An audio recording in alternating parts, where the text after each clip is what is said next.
Alright, I'm gonna try to do a quick story time on my creepy neighbor. So for background context, when I moved here, it was about a year and a half ago, and I had just gotten new carpet, and they had just left. Somebody came knocking on my door, and I thought it was the carpet people. They, like, forgot something. So I opened the door without, like, even checking the people, because they had literally just left.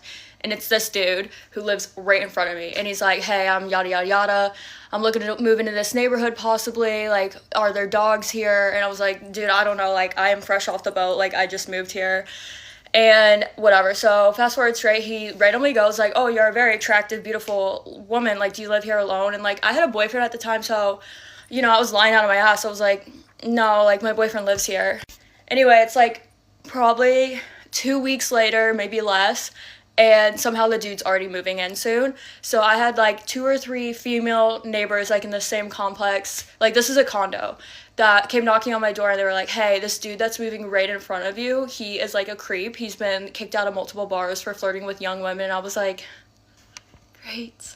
So yeah, basically he moved in, and at first we just make, like, small talk. I really didn't want anything to do with him just based on what everyone told me, but I also, like, try not to judge people at first, but then I started getting the vibe, like, no, this isn't it. So it really started with the small talk, and then eventually I put the Ring doorbell up, like, literally as soon as that, like, encounter, before I even knew anything, because I felt so weirded out. But yeah, then he started looking at, like, my packages.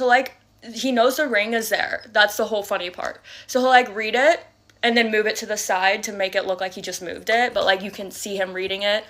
And like I said, I had a boyfriend, so, like, then he would, like, try to talk to my boyfriend. He'd make, like, weird comments, like, you both are such an attractive couple, and, like, stuff like that. And, I mean, my boyfriend at the time had, like, the same mindset as me. Like, I mean, he probably should have defended me and, like, stood up for me, because he knew I was weirded out, but, like, we both were just like, okay, this dude, like, tells everyone the same sob story, that yada yada. It's, like, this pathetic sob story. He lost his money in a scam. His family, like, didn't take his side, so whatever. It was probably, like, literally this gambling. So, like, we're just like, okay, maybe he's, like, a lonely old man, like, trying to make friends or whatever. But as time went on, I eventually broke up with my boyfriend, and it's, like, a few months later, this dude is, like, opening my door, messing with my Ring, like, to the point where, like, my neighbor under me had to, like, come up and scream at him, like, what are you doing? Like, this girl is so uncomfortable. Like, she's literally scared of you.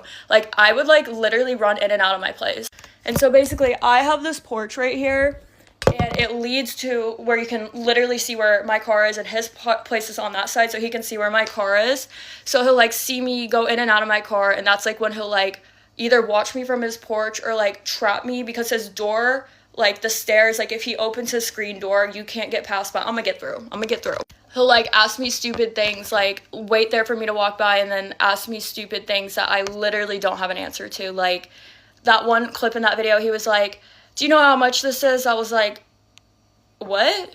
Asking me when there's, like, multiple men that live around us if I have a drill. Like, why are you asking the 22-year-old bimbo? Like, please, I have 2 and they're pink. And also, he knew I was home, which is why he was waiting there, because he had just watched me walk into my place, and I literally was watching him on the Ring.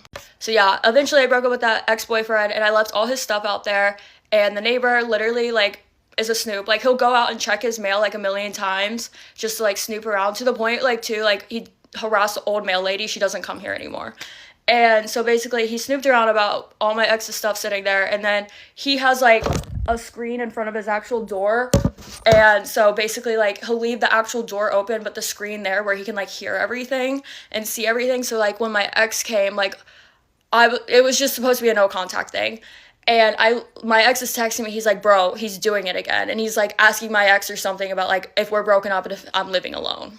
There's only one time I've actually tried to do something about it, and it was when I was dating my ex, because it was, like, at the point where it was too far, and which it got a lot worse later on. But I cannot find the email to wherever I live, but I'm also just stupid, honestly, and I don't really know my neighbors like that to be asking, and they kind of are older, and I asked someone and they didn't really know. But the email I could find, I wrote this long-ass email with, like, proof, receipts, everything, and no response. It was a Hotmail email, so I think it was, like, old and outdated, so that's why I never got a response, and I literally still cannot find the email.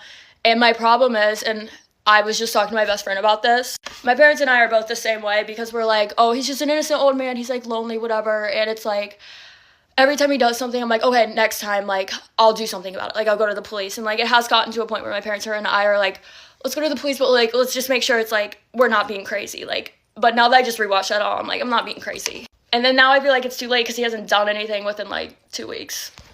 So I just like feel like I'm insane, and like I don't know, I just like he like gives this whole pity story that his life is terrible, and I'm like, I don't want to make it worse, but I also like don't want to be dead. But yeah, there's actually probably so much more lore that I'm just like missing and everything. But I literally can't go on dates or have a guy pick me up because I'm like, I have a creepy neighbor. Like, it's so embarrassing. Like, if you're gonna pick me up, stay in your car. Don't come to my door. Like, don't ring my doorbell. I don't want it to make a noise and he hears or sees anything. He'll literally pays attention to everything. And I swear he moved in because he came knocking on my door and my dumbass answered. My dumbass answered. And yeah, so this has been like an ongoing thing for like a year and a half, 2 years, and it's fucking insane. Yeah.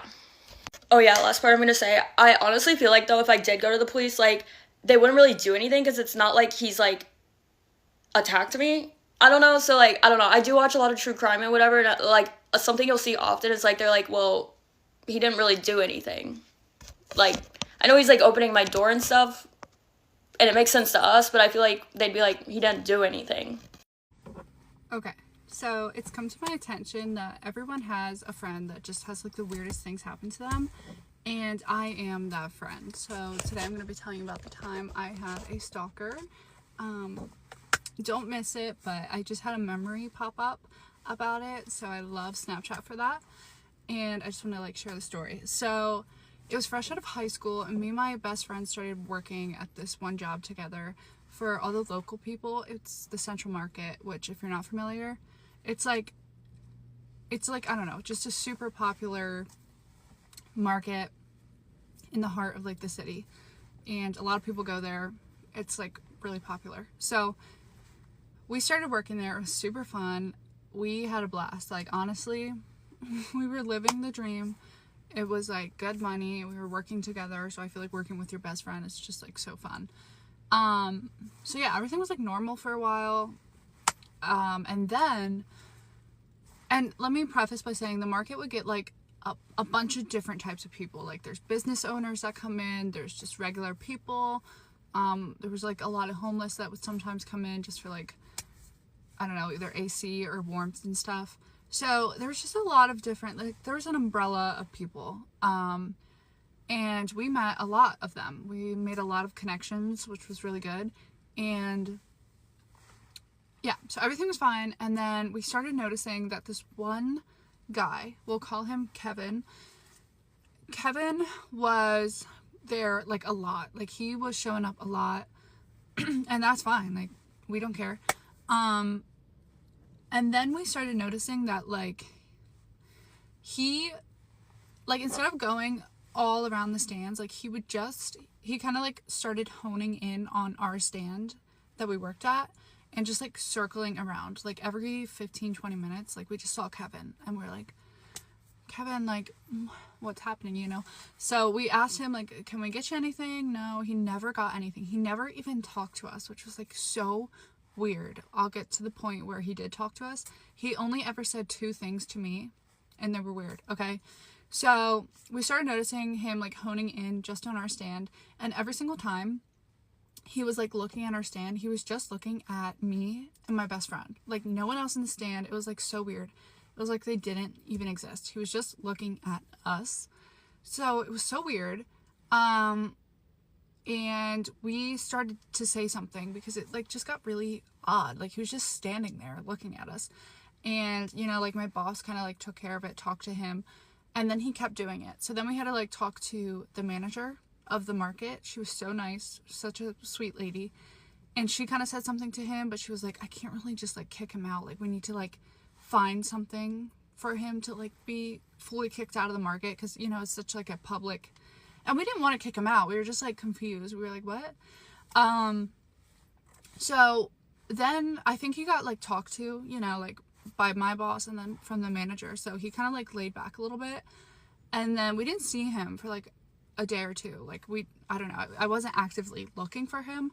And then a week goes by. And like I said, there's like a loft that you can kind of like get a bird's eye view of the entire market. It's really cute. I look up there because my best friend just went to the bathroom. He's staring at me. Like straight, like he's hung over the railing and he's staring straight at me. Like that's the only thing in the market he's looking at is us. I'm like, what the heck? And he has this bird's eye view. So, which was honestly smart of him, because like we couldn't see him from down below. So we just thought he wasn't there, but it turns out he was just watching us from above, which is super creepy. So we had to say something again.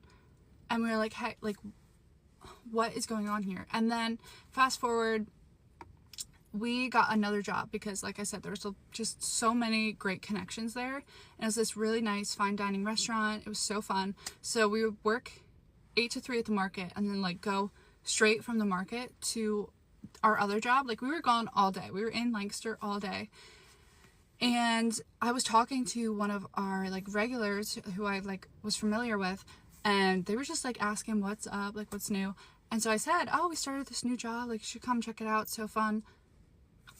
Kevin appears out of nowhere. I have not seen Kevin, so I'm like, where did Kevin come from?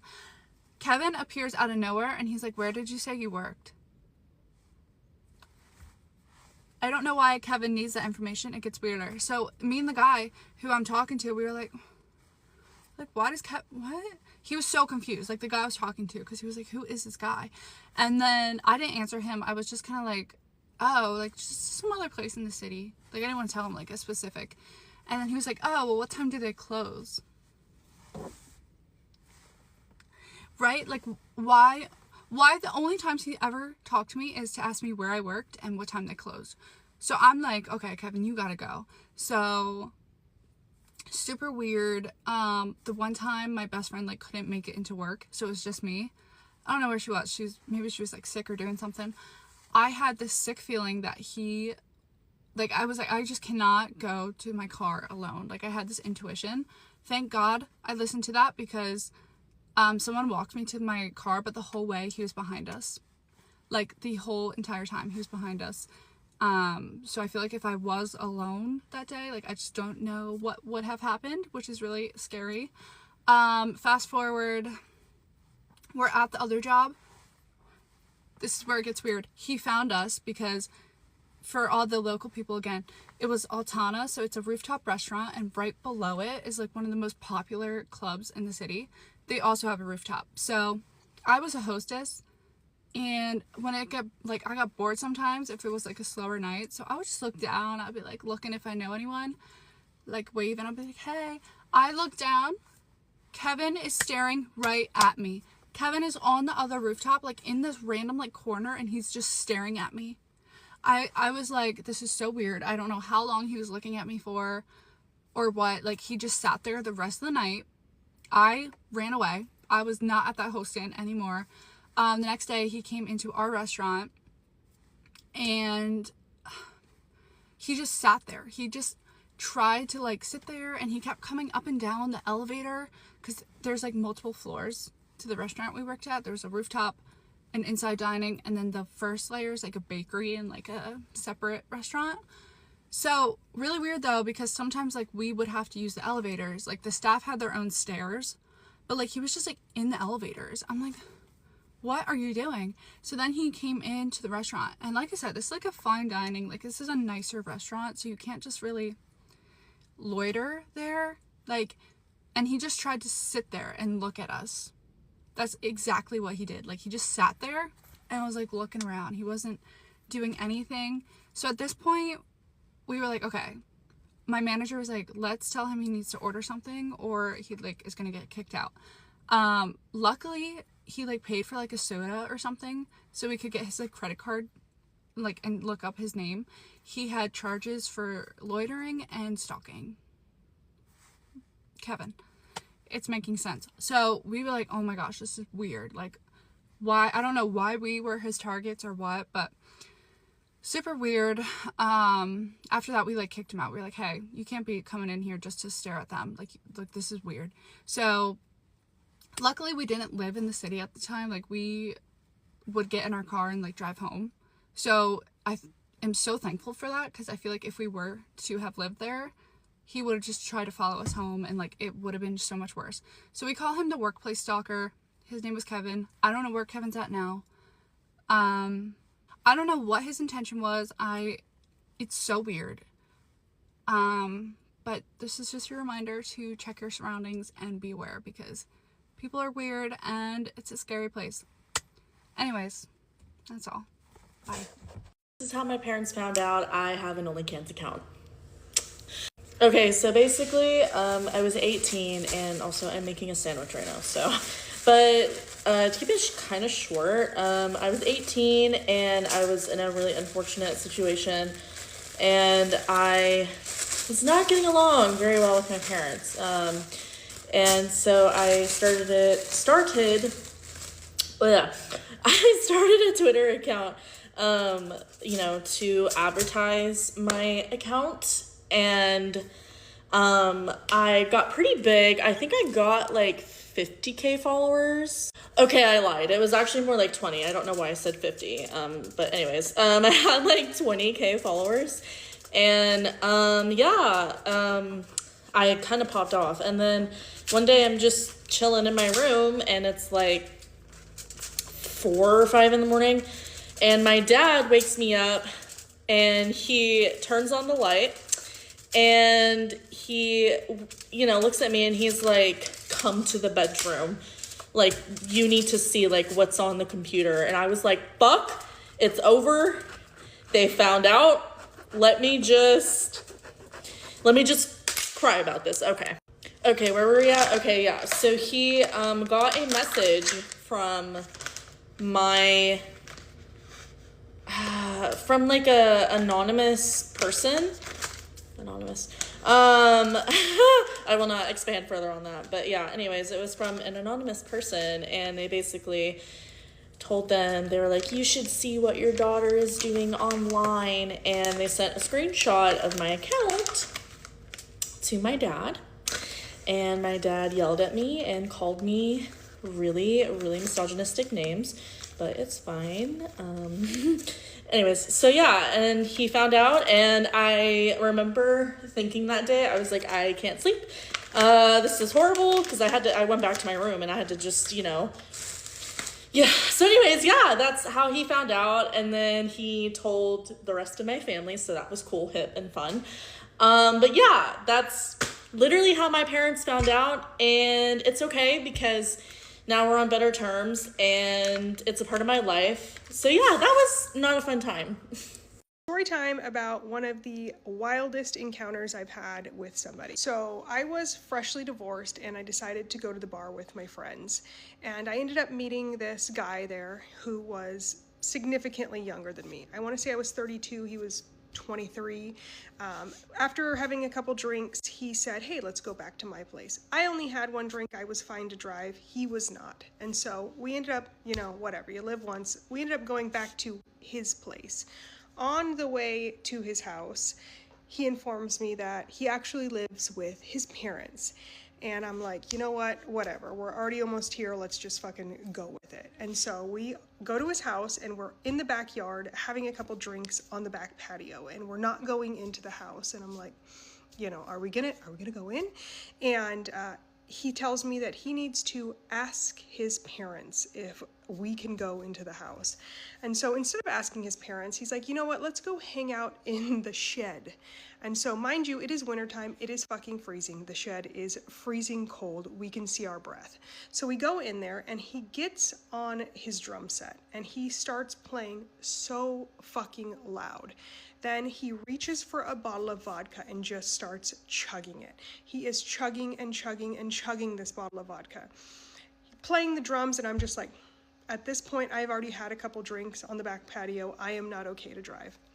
He then decides that it's time to go into the house and ask his parents if I can come in the house. And so he goes in, he comes back out, he's like, "Oh yeah, they're cool, come on in." So I go inside. Mom and dad are on the couch, belligerently drunk. Mom stumbles into the kitchen and starts questioning me. "Do you really like my son? Are you gonna take care of him? Blah, blah, all." And I'm just like, what the fuck is happening right now? And she's like asking me all this stuff, but she is slurring her words, visibly drunk. He flips a switch. He is clearly too drunk and starts just acting so fucking erratic. And he's like, I'm gonna leave, I'm gonna drive, blah, blah, blah, all this stuff. Mind you, I did not know at the time, he already had 2 DUIs. So he can't find his keys, he's losing his mind. His parents are chasing him around the fucking yard, this big ass yard, and they're just chasing him around. The dad goes inside to get a drink or do something. He is also very drunk, and he trips and he falls and he lands on the tiny little family dog. I'm not gonna go into detail. The dog did not make it. There is a mess from what happened in the kitchen with the dog and the dad. The mom is hysterical. The son is running around the fucking backyard. I grabbed my purse and I walked down the street and I fucking got an Uber home. Story time about how my ex-best friend put a perk in my drink without me knowing. A Fent perk. So, I'm not gonna get into it too much, but I was friends with these 2 girls for a really long time. We were bestie boos. Lo and behold, I met this evil stud at school, and I introduced her to my 2 friends. Right. They get very close. We all get very close. Like, my 2 friends and the evil stud are locked in all of a sudden. Right. They're all, like, severe alcoholics, but the stud, she's the only one who's messing with, like, fentanyl, not the other 2. We didn't even know that initially when becoming her friend, that she did Fent and Fent perks. We knew her parents were, like, addicts as fuck, but we didn't know that she was also doing it until later on in our friendship when she would talk to us about it. Anywho, the 3 of them end up dropping me for a lot of bullshit ass reasons I'm not gonna get into. Right. Basically, none of them warranted lacing me. None of the things that I did to end that friendship warranted them putting a perk in my drink. One day, I'm at Liberty Park and I see them. Right. I wanted to be their friends again still because I really miss them, and, like, they didn't want to be my friend, but I was really hoping that, like, we could salvage what was left. I go up to them. It's not all 3 of them. It's just the evil stud and one of the other girls. I'm crying to them. I'm talking about some, please take me back. Please be my friend again. I miss you guys so bad. I was also very drunk while I was saying that. I had a tall boy twisted tea in my hand when I went up to them. Right. While I'm crying and talking about how I really miss them and I wish I could be their friend again, evil stud takes my twisted tea out of my hand and holds it for about 2 minutes. But I was pretty drunk and I was crying and I didn't really clock it. I also didn't think that she would have ill intentions, so I wasn't as, like, on that about her taking my drink out of my hand. She held my drink for probably 2 or 3 minutes before giving it back and didn't take a sip. Right. I don't remember really what happened after that. I just know that I had my boyfriend had to drive my car to, like, drive me home and stuff, and that night my parents told me that I was so inebriated they were gonna send me back to rehab that night, because I used to have a pill addiction and they know how I act when I'm on stuff like that, so they clearly thought that I had, like, relapsed when I didn't. I didn't even know what was going on because I had no idea that she had put anything in my drink at that moment. Like, I didn't know, and I was completely out of my head. It gets worse. My mom told me that she found me in my neighbor's yard, and he was, like, pouring water in my mouth, and when she tried to get me back from my neighbor was like, no, who are you? I'm not about to just give this teenage girl to you. Show some proof. Like, I'm not giving her away.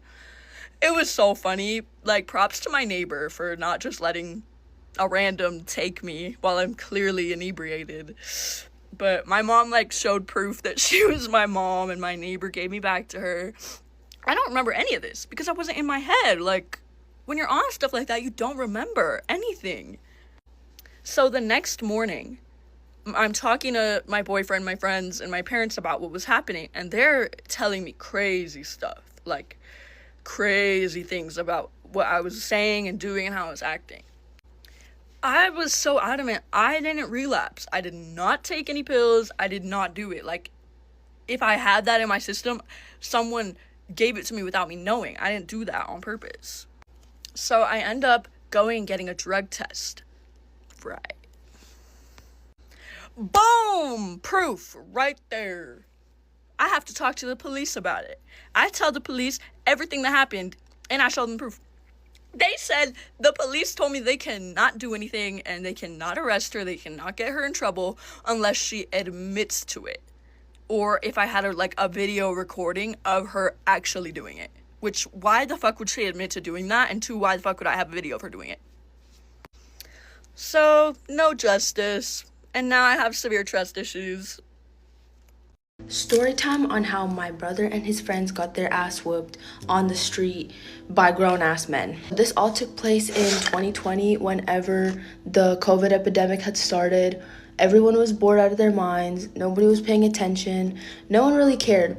And so my brother and his friend group would go out and cause mischief. So one day they decided to go out and they're throwing rocks somewhere. They were telling me and my friends oh yeah, look what we did.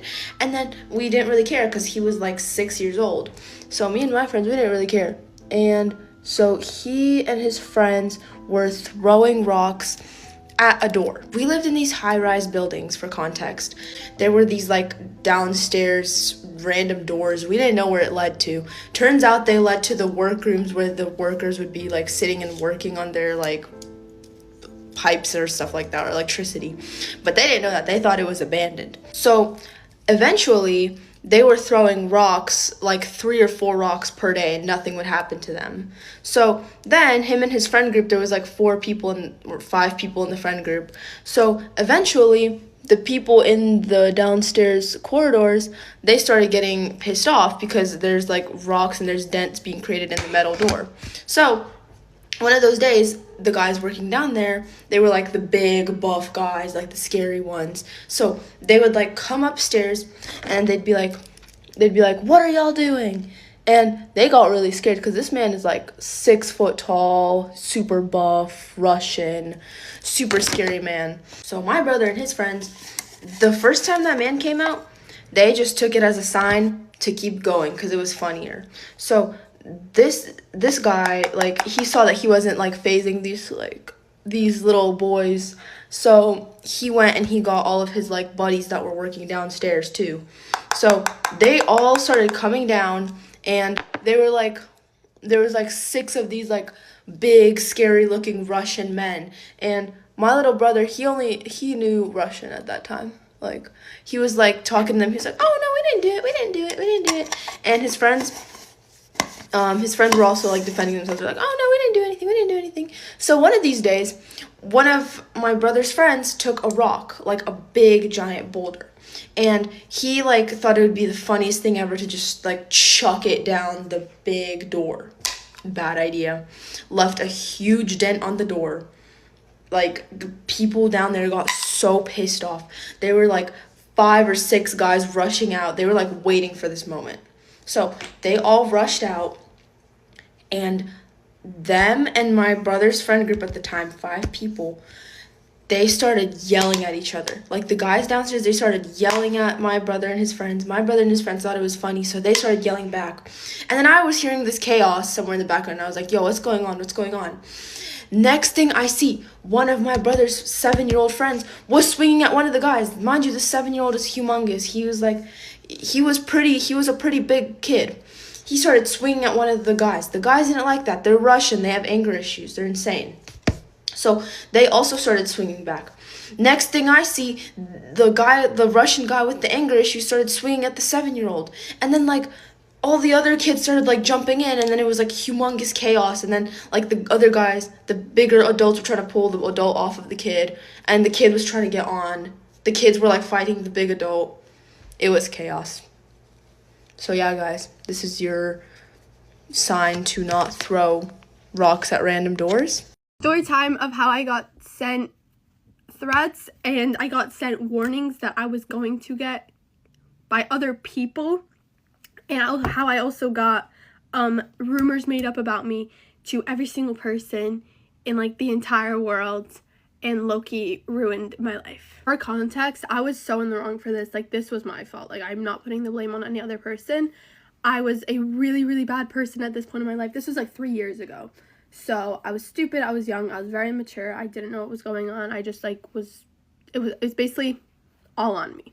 So basically about 3 years ago, I met this guy, and it was a very complicated story because I was in a relationship, but it was like a relationship gone bad. Like we were both, I guess we both, but like we both like weren't really like into it. It was more of like a summer fling.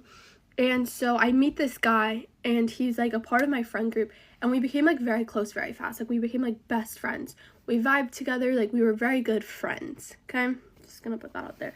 So me and the first guy, me and like my then boyfriend, we broke up, and I kind of knew that this friend like had a crush on me, and so this was also like bad on me. But we would like talk all the time, like on the phone, and I made it very clear to him that like I only saw him like as a friend at that point.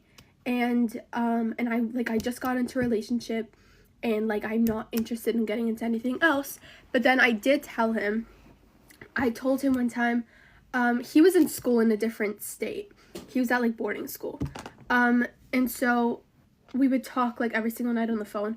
And one time I was on the phone with him, and I said like, and it was like a very weird thing. It was like, he was playing the game of like, hypothetically, if I like a girl, like, and like she just got out of a relationship, what do I do? And I was like, hey, like I think maybe like the girl will like you too, like soon, but you just have to give her time. And like, you know, she just got out of a relationship, do not pressure her, do not put her into anything. And like I don't think he remembered because he was a little bit like not a little, but whatever. Anyways, and then I did tell him like, oh, I do like you, but I just got out of a relationship, and like I'm not gonna get into anything else right now. So this went on for like, I don't even know how long this went on. I feel like it didn't even go on for that long. But we would like talk a lot. Like we would talk every single night, and we kept the entire situation like a secret because I didn't want people hearing about it and then thinking that I cheated on my like then boyfriend, like the one from the beginning. And also I just didn't want people in my business. I just didn't want it to be a thing. But I never wanted to be in a relationship with this guy. I'm not sure why. And like now I feel like maybe I did like him, but I don't think like I saw myself in a relationship with him. It was more of like a friendship thing. I can't really explain it. Like it was a friendship thing. Like I'm starting to like realize now, because like now like I'm actually like mature and like not doing stupid things and like being a bad person. And I think I'm starting to realize now that like maybe I confuse like me liking him as like a friend and me like vibing with him and like caring about him because he was like my best friend at the time, with, oh, if I like him like that, I like talking to him like that, I must have a crush on him, I must like him, like I must like see him as more than a friend. It's early, so like I might get my words mixed up, but so I'm realizing that now, but like at that time I just like didn't want to be in a relationship with him, and it was all like very fucked up. It was a very confusing situation. Then it started going like really bad. Like he would get like a little insecure. He had his own problems. I had my own problems at that time. It was really not a good situation. He would get very insecure. He like was like I'm not trying to be mean because like I did bad shit in this thing, so I don't want to paint him as a bad person, even though he did really like he was fucked up. I'll just say that. But he was like in my eyes, like he was very pick me. He was like very controlling. Like I like would go out with my friends, and he would be like, oh, you're going to see guys, like you're going to see guys, and I was like, no, I'm not, like I'm going to hang out with my friends who you're friends with too, like what the fuck. And he was like, no, like whatever, go cheat on me, like go whatever. So I feel like it was kind of I kind of just wanted out. It was very toxic, and I'm the kind of person who's like just can't break up with people. I don't know why, I just can't. Like I feel so bad, even though like, but like I like at that point, like I would do fucked up shit to get me out of the relationship, so that I won't have to break up with them. It's more of just like a mutual breakup of like, oh, you're fucking up so bad, we can't even be in a relationship anymore, like what the fuck are you doing? So like it was really bad. Anyways, so it was just like horrible. Like I just like couldn't be in it anymore. Like I just needed to get out. I was like, I can't do this anymore. And like he was telling people, and like I didn't want people to know. Like I did not want people to know. And I don't like when people know my business. So I was like, no. And like it just went really bad. Like I have really bad luck in relationships. Like also not even bad luck, because I low-key did fuck this one up too. So now to the part where I fucked up really bad. So I had a guy on my Snap, and I don't really use Snap. I don't really Snap people, but like at that point, like I think I had him on Snap, and like I knew like who he was, but like I never really talked to him. And I was with my friend once, and you know that game where like you both like press on the screen and it picks one, and then you have to like text someone this or post something on your story, like whatever. So it was like text a guy like more than friends, and so I just picked him because like this random guy, because like I don't know, I didn't have anyone else. And so it turned into like this little like pretend flirt thing. Like it wasn't like actual flirting, at least not on my end, but it went on to like this like fake flirting thing. And my stupid, how old was I, like 15-year-old brain, I was like, oh, I like the attention. I'm getting my marks. Okay. I like the attention. I was an attention seeker at that point. Like I was a bad person, I'll admit. So for like literally like 2 weeks, a week, I would text this guy. Nothing serious. Like I didn't even like him. I don't even like him. It wasn't like anything bad like that, but it was bad. Like it was bad. Me and the guy, we would like fake flirt. Like send each other like pickup lines. But I didn't think I was doing anything bad because I didn't mean anything by it. And it was just like a joke. I didn't even think it was bad. Like, and I told the guy I was like talking to then, like you know, the main person of the story, that this guy was on my best friend's list, because I really didn't think it was that bad. And I don't know how, because like that's so fucked up. Like that is so fucked up. Like what the fuck are you doing? That's basically cheating. Like that's literally cheating. Like even if like I didn't even like the guy, even if like I didn't even know who the guy was, that's cheating. Like I take full accountability. So then, okay, I'm gonna have to make a part 2 about what the guy did when he found out. Alright guys, it's toxic story time. Let me tell you about the time I caught my boyfriend with my brother's girl. So every weekend, my boyfriend would break up with me so he could go party. On this Friday, he wasn't answering any of my texts, none of my calls, nothing. So I didn't go out. I went to bed that night and I had not heard from him at all. I woke up early Saturday morning, like at 6 a.m., checked my phone, nothing. So I'm not saying I'm a hacker or anything, but I somehow manifested my way into his email and I got his fucking Snapchat password. So I log into his Snapchat, and one of his first conversations is like a group chat with all of his boys. So I open that and I see this one video of his best friend walking out of a house. But what pissed me off was that this was my fucking friend's house, one of my good friends' house. And she did not tell me that he was there or that she was having a party or anything. So this friend lived right down the street. It was like literally a 3-minute drive. So I hop in my car, drive down there, fully prepared to break down that door again. But somehow the gods were on my fucking side and the door was open. So I walk in and the first thing that I see on her couch is my man laid up with this bitch. Everyone was asleep. Nobody was awake at this point. So I wasted no time. I went straight towards them, punched my boyfriend dead in the goddamn fucking head.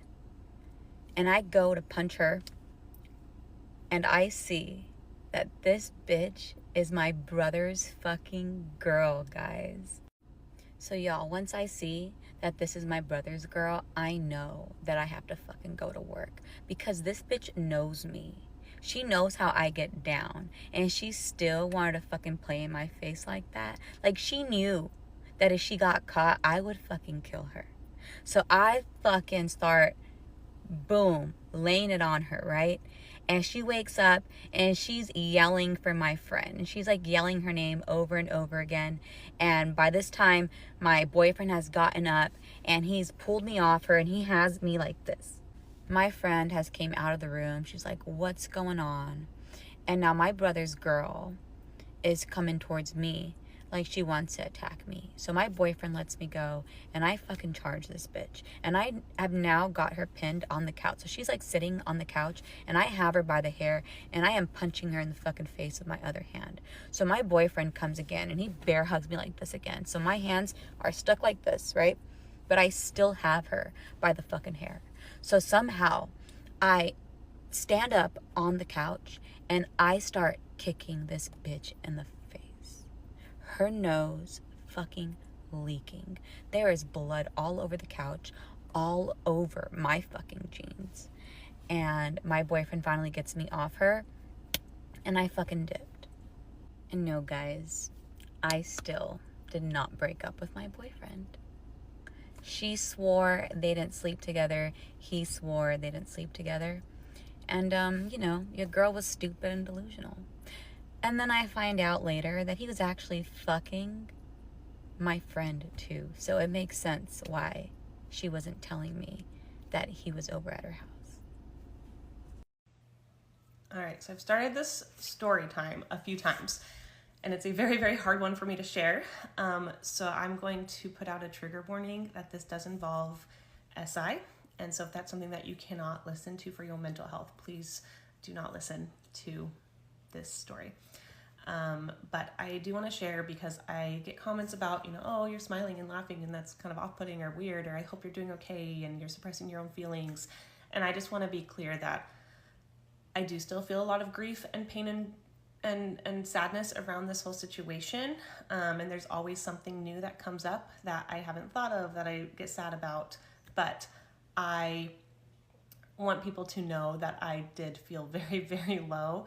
And that now I'm living a life where I am a mostly joyful, happy life. And that you can be in the lowest point and not want to live anymore, not want to be living this life, but come out of it and realize that life can still be beautiful and happy.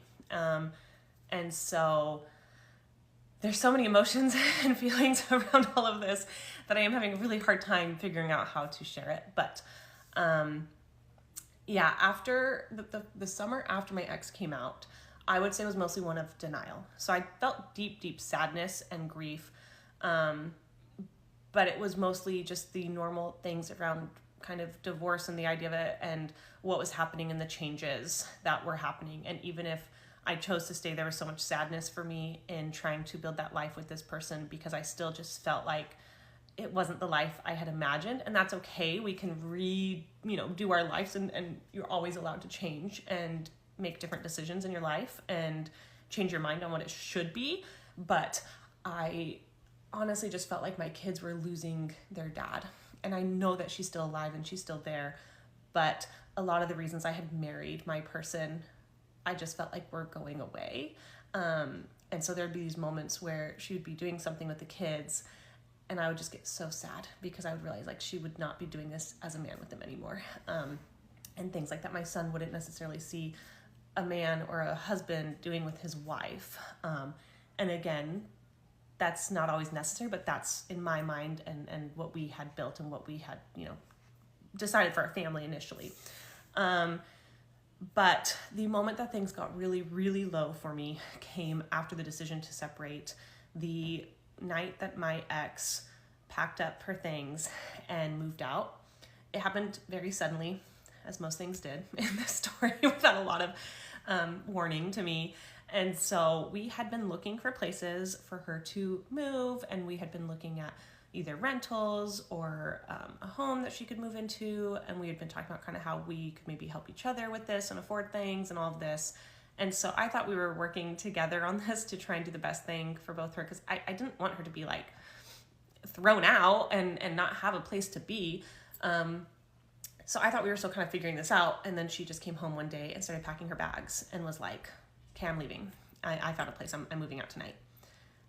And I had asked her, like, wait, what? Like, please have one more night at home so I can just have this closure. This is our last night together. And she's just like, why? What's the point? I'm leaving. Like, there's no point in dragging it out. I found a place. So she had found an Airbnb to go to. And I was just, I don't know. I think it was like that acceptance of, oh my gosh, this is really happening. And I just told her, please don't leave me tonight.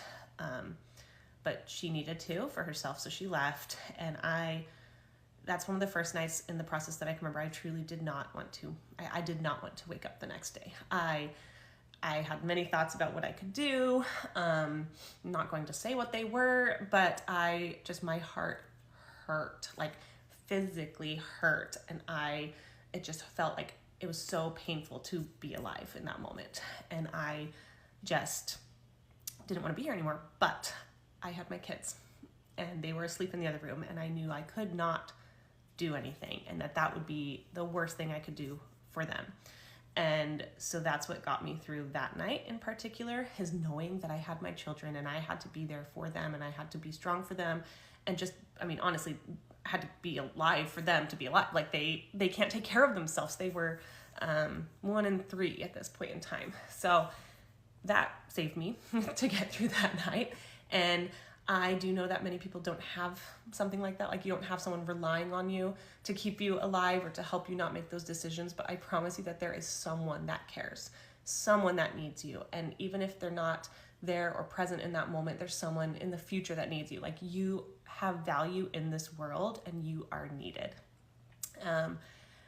And I think that took me a while. I felt like if this one person who I had given everything to didn't want me anymore and didn't choose me, like, who was gonna choose me?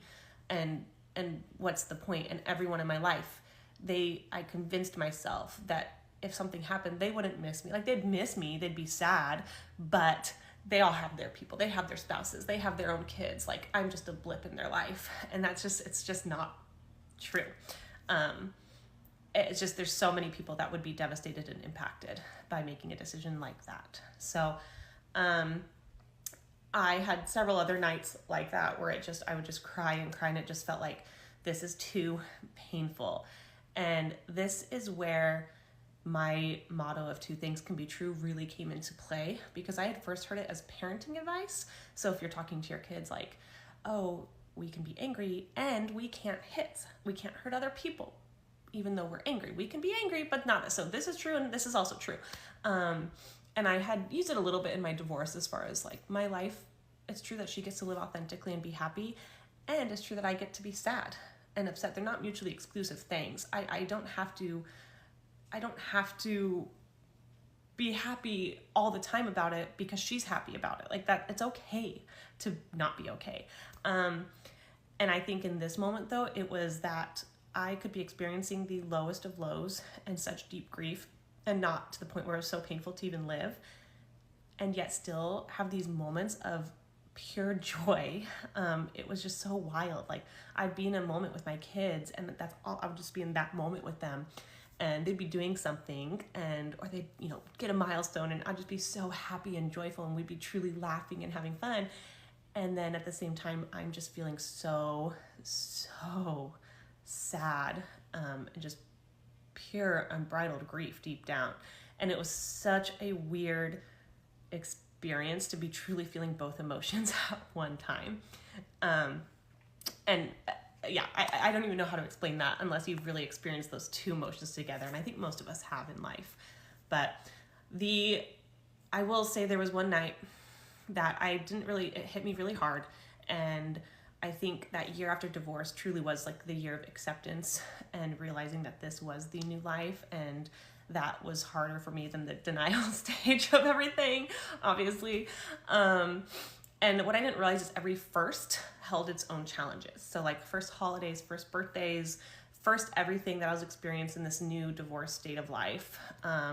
And also watching my ex be with her partner, and she had someone right away and to share all these things with, and I felt very, very alone. I had family, I had friends, but they can offer support as much as they can.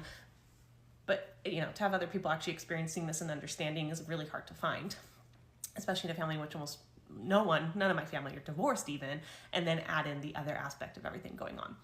But on July 4th, I had my kids in the morning, and then I had dropped them off to my ex for the evening, and I just did not realize how sad I would be, and how much I realized that July 4th is a family holiday.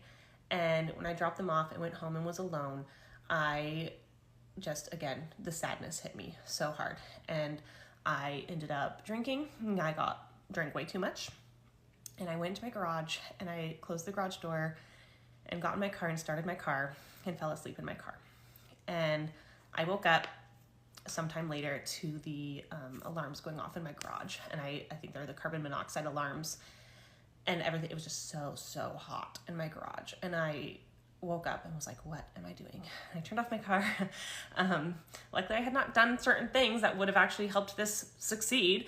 And I just went in the house and just was like, went and just took a shower, and in the shower just bawled. Like, what? I cannot believe I got that close. I can't believe I was actually got to that point. And just the fact that like my kids wouldn't have had a mom, and my family, I had family visiting like the next day, and what they would have had to see and find, or that they would have thought I didn't choose this life. And there were just many moments after that I realized I cannot actually do this. But there were so many moments where I just wished something would happen to me so that the pain wouldn't be caused on other people for my own decisions. And I just want to be clear and say I'm so grateful that nothing has. I'm so grateful I'm still here, and you matter. Hey guys, I just got home from a date, a Facebook dating date. Before I tell this story, let me just say, I am not a mean person. I'm really not. I am not a person that judges too hard. I try not to be. At the end of the day, we're human. You know, you're not gonna be for everybody. And that's okay. That's again, we're human. That's normal. So, and what I mean by that is, yes, I mean physically, and I mean by looks. You know, I'm not everybody's cup of tea. Not every man that sees me is gonna be like, damn, she's so beautiful, or damn, like she has a nice body. Like, it's realistic. And I think the same goes for women towards men. Anyway, so I matched with this guy, and in his pictures, I can already tell that he is a little bigger, which is fine. Like, I love big boys, okay? I don't discriminate.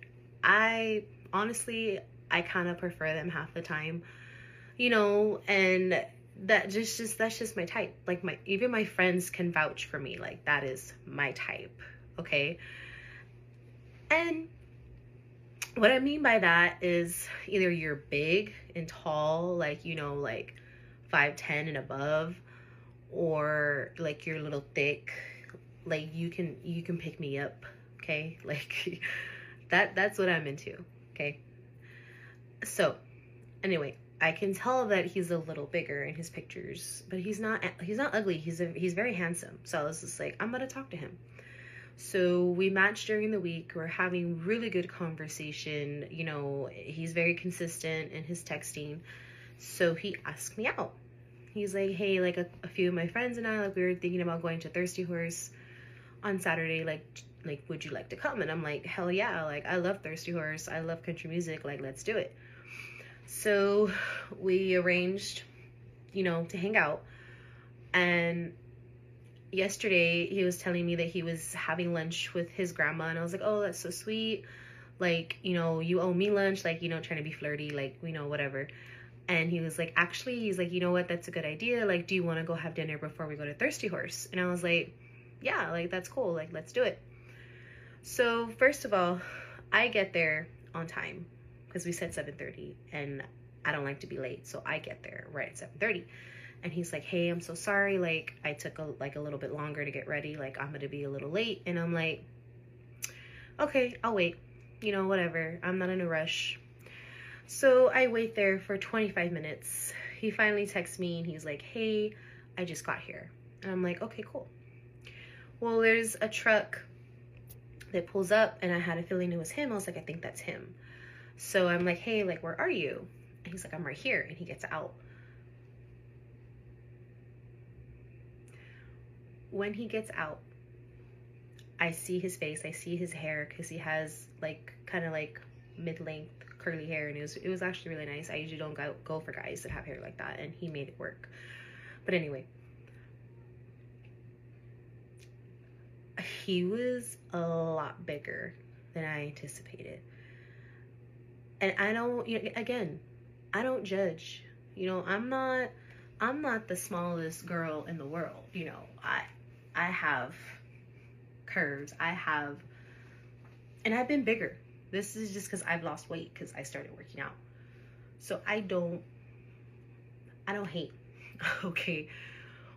But at the end of the day, we're humans. We need to be physically attracted to each other.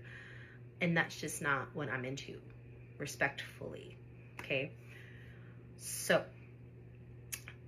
I tell him hi. I'm like, hey, you know, it's so good to meet you. And like, you know, we walk into the restaurant and it was just some ramen place. And it was actually really good. We're having good conversation during dinner. We're laughing, you know, it's a good time. And I'm just like, I don't even know if I want to go to the bar anymore. But I'm not mean like that. So I was like, no, I'm gonna go. Like, we're gonna go, we're gonna hang out, we're gonna have a good time. So, but I didn't want to stay the whole night. Like, I'm sorry. Like, I just didn't. Like, he wasn't making me uncomfortable. I just felt uncomfortable personally because I didn't want to lead him on, which I'm pretty sure I probably still did because I still continued with the date. But again, I'm not mean. I didn't want to say, yeah, I'll see you at the bar, because we were in our own separate cars. So I didn't want to say, yeah, I'll see you at the bar, and then just not show up. Like, that's fucked up. Like, I would not do that because I wouldn't want that done to me. So I told my sister to call me and say she needed me. I told her to call me in an hour so I can leave at 10. And we get to the bar, and, you know, we're still having good conversation. I'm not being rude. I'm not being mean. Like, I'm talking to him. We're laughing. We're listening to music. And I don't know, like, I'm telling you, my body language was probably telling him, because the way we were sitting, like, we were at an angle, so I wasn't, like, too close to him. Because, again, I didn't want to give him the wrong impression. So I ended up telling him, my sister calls me at 10, and she's like, you know, telling me, hey, I need a ride, like, can you please come get me? And I said, yeah. So I hang up and I tell him, hey, I'm so sorry, like, my sister, she's stuck at work, nobody can go get her, like, I have to leave. And I do feel bad. Like, he was like, I'm pretty sure that he knew something was up. And I'm scared now. Like, I'm gonna go to hell or karma's coming for me, because, you know, again, like, I'm not every man's type, and that's okay. There are men that like me, just like there's women that like men like that. There's somebody for everybody in this world. It just wasn't for me, and I didn't want to tell him like, hey, like, I'm so sorry, like, I'm just not into it, like, I'm sorry, like, I can't do that to somebody. Especially, he was really sweet, he was really nice, very respectful. So please don't hate me, please don't come for me in the comments. I'm just sharing my dating experience with you guys like I always do. Please. I promise you, I'm not, like, cocky, I'm not conceited, like, I'm not like, yeah, I'm like the baddest bitch out here. No, I'm not like that at all. And my friends that follow me on here can even vouch for me that I am not like that. I'm just a nice person. I give people chances, like, to see what they're about. But it wasn't for me. And if he texts me and he asks me, I'm gonna have to tell him, you know, like, I had a good time. You're great. You're very respectful. It's not for me. And that's okay. Like, that's what dating is about. You know, like, you're not gonna like everybody out there, or you're not always gonna like the person that you meet. And my sister was like, why are you still on this app? And I'm like, I don't know, this is how people meet these days. But honestly, like, I need to try and meet somebody, like, out in the wild, because at least you can see them and get to know them, versus going on the app and taking a gamble and just having to wait until you meet them. So yeah, I got ice cream. I'm gonna finish watching my show and I'm just gonna chill and go to the gym in the morning. I hope y'all are having a good Saturday night, because mine's done.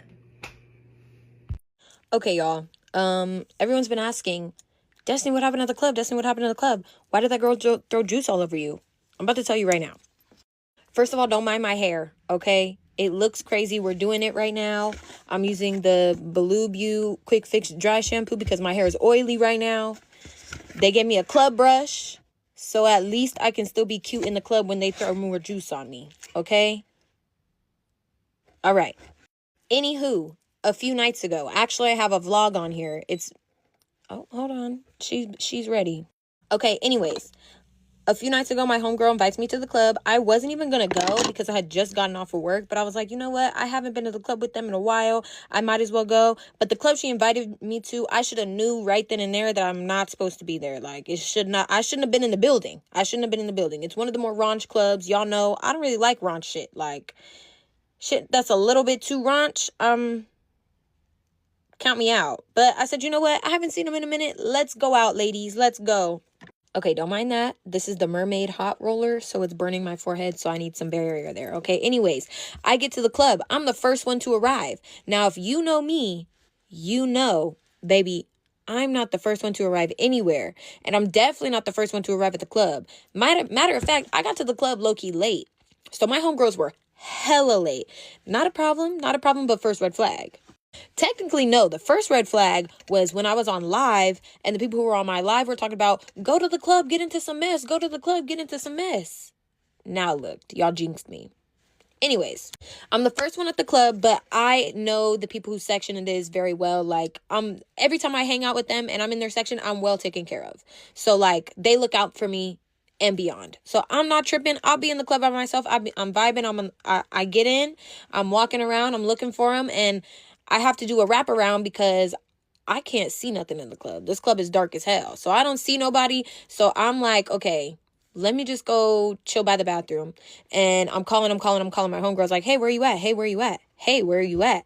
And then some guy tries to pull me into his section. And then I see the guy whose section I'm supposed to be in. I'm like, oh, sorry, friend. I'm not hanging out with you. I'm going to this section, right? Now, there's a girl in the man whose section who tried to pull me in, who had already been, like, I had already peeped that she, like, was staring at me hella hard. And I was like, okay, I don't know. Maybe I just look good. I looked good that night. I'm not gonna lie. Insert the clip. I thought she was just admiring the stallion that just walked in the building, you know? No, she was not. Subtle foreshadowing. So I get to my homeboy section and they clear a space for me, like they usually do, and this is nothing new. So when they clear the space for me, they see the girls look at me. They're looking around like, and who are you? You know, I'm nobody to be worried about. I don't want none of them. None of them want me. We're just homies, okay? Girls don't seem to get that when you're in the club, but like most times if I'm in somebody's section, I'm not dealing with nobody in that section. If you're trying to be groupie, I'm not groupie enough for that. If you're trying to be groupie, that is okay. But don't pin that on me, okay? I'm just the good homegirl, okay? Okay. So the girl who was in that other section that they tried to pull me into, she knows my homeboy, which, unsurprising, he's a party promoter. So, like, I'm not surprised that you know him, right? Right. So she walks up to the section and she's like, hey, like she's trying to say hi to everybody not everybody in the section, but all the men in the section, right? And she's like, oh, you guys aren't going to make room for me? He said, there is no room. Like, there's no room. And I'm just noticing this. Like, I'm literally not even really paying attention. Like, I hear it, but I'm like, that don't got nothing to do with me. They made room for me. So I don't really know. I don't know. So boom, the night goes on and my homegirls get there. And honestly, the night is really, really fun. We're having a ball, like an absolute ball. Like, I'm having a grand old time at this raunch little spot. So like, I'm thinking the night's good. So then I'm sitting down and I'm talking to one of my homeboys. Oh, should have pulled that out first. Talking to one of my homeboys sitting down, and this girl, the same girl, she walks over to the section with another promoter who's like in the section now at this point. And I don't know what's going on. Like, I'm not paying attention. And, hold on. Like, I'm not paying attention to what she's doing because, like, that don't got nothing to do with me.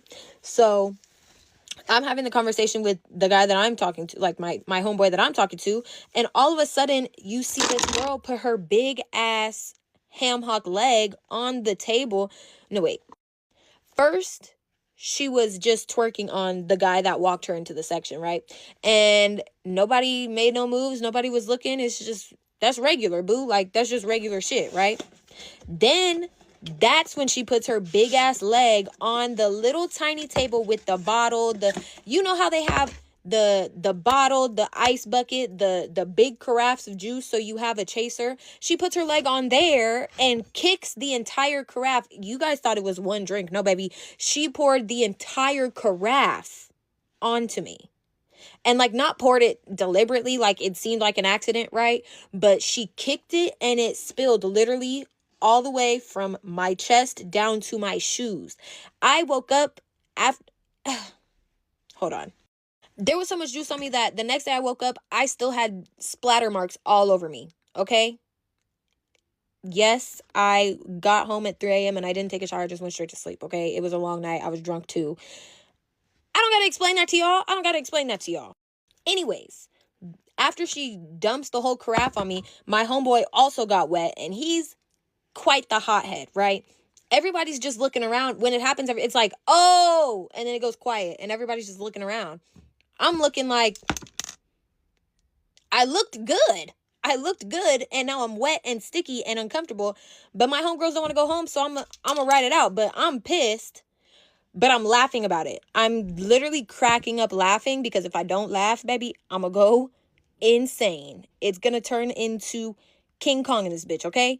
So I'm literally cackling, laughing so loud, and she's staring at me, literally staring at me, and I'm looking at her, and I'm like, what could you possibly have to say to me after you just spilled all of that juice all over me, right? Mind you, her foot is still on the table, like, not even moving, just foot just planted on the table. So my homeboy, who's a hothead, he's like, get your fucking foot off the table, get down, actually get out the section.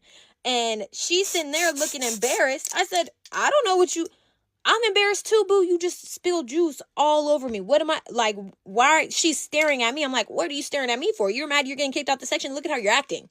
Sounds like a you problem. I don't act like that in sections because this shit right here, right? Right. My homegirls, they're looking like, girl, are you okay? Are you okay? I'm like, yeah, girl, I'm fine. I'm still cackling, laughing. She has the nerve to ask, not directly. And you know me, if it's not directed, I don't respect it. But she asks out loud, like, what is so funny? What's so funny? I said, in my head, because I'm not going to address you, bitch. Like, you're already a non-factor. You already pissed me off tonight. You're already non-factor. I'm not going to address you. But in my head, I'm like, bitch, are you asking me what's funny? You just got your big ass twerking on this table trying to get some attention. And you're going to ask me what's funny after you done did something to me? Now I'm pissed. Okay, 1 second. Blue, you ate that. Look at her. Hello? She's bouncy and full of volume. And this brush is tea. I can't wait to take this to the club. Anyways, back to the story. Now, the girl, she isn't leaving. She's looking at the guy that brought her, like, what do I do? And my homeboy, the hothead, starts cussing everybody out. Literally everybody. And it starts to get really aggressive. And the men seem to start arguing. And when that starts happening, I make my exit. This is too much. I'm just a girl. And all of that, I'm straight on it. I gotta go. I got to go. So me and my homegirls, after the altercation starts, we get up and out of there, right? And we get outside and we start debriefing. I'm like, oh my God, I can't believe she threw all of that, like, all over me. Like, my dress is ruined, my shoes are ruined. And my homegirl goes, I'm pretty sure that was on purpose. She had been staring at us all night.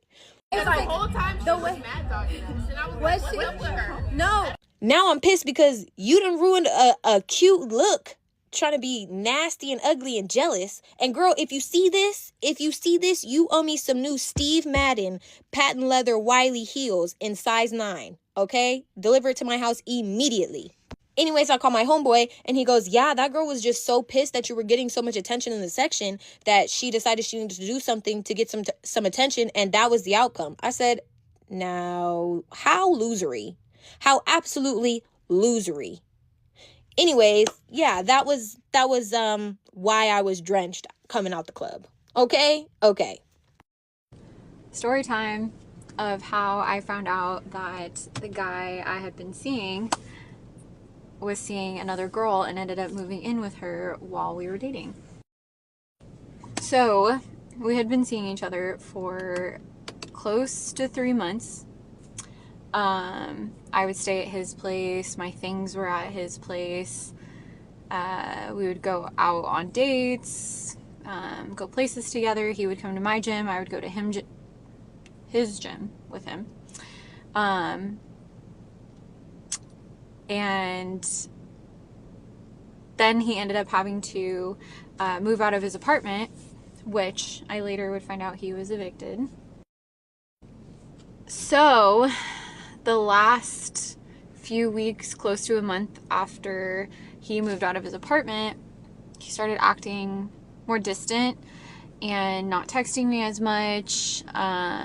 Didn't text me at night, and said that he didn't really have service at his sister's house where he was staying, and said it's going to be a little rough for a few weeks while I kind of figure things out and figure out where I'm living. I was like, no problem, take your time, it's okay. Everyone goes through rough patches. And he showed up at my gym one day to like surprise me after a few weeks of not seeing him, even though we talked every single day. And he was kissing on me, loving on me, everything was fine. We had talked about seeing each other that weekend, and he ended up canceling on me, saying that it wasn't a good night because his sister had just had her baby and brought her home, so that he wanted to see me possibly the next night. I was like, all right, whatever, it's fine. So I end up going out to the bar, and who do I end up running into a couple hours in? Him and a girl. So I walk out of the bathroom as they're walking in, and I was like, what? So I like walked back into the bathroom, and I was like, oh my god, what the heck is happening? But my jacket was like kind of in the area that they were walking, so I was like, shoot. So I decided just to walk out. I saw him, did like a double take, and I just walked up and I was like, hi. And he looked at me and he looked at the girl he was with, and he told her, this is Mandy. I was like, hi, nice to meet you. And she looked like kind of pissed off, and she's like, did you guys used to talk? And I was like, we're still talking.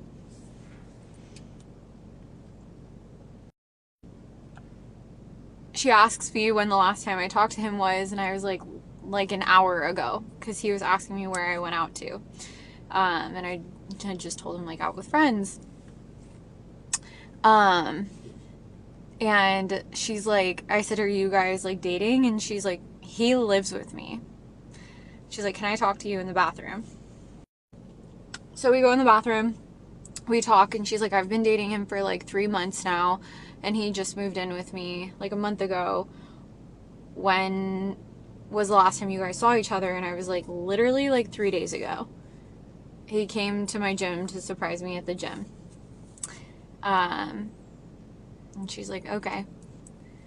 And she's like, yeah, he was kicked out of his apartment, and I gave him a place to stay with me. And she didn't really even seem that surprised, though. So anyways, then she leaves with him, screaming at him, walking out of the bar, and then texts me and is like, he's all yours, girl. He's got nowhere to stay now.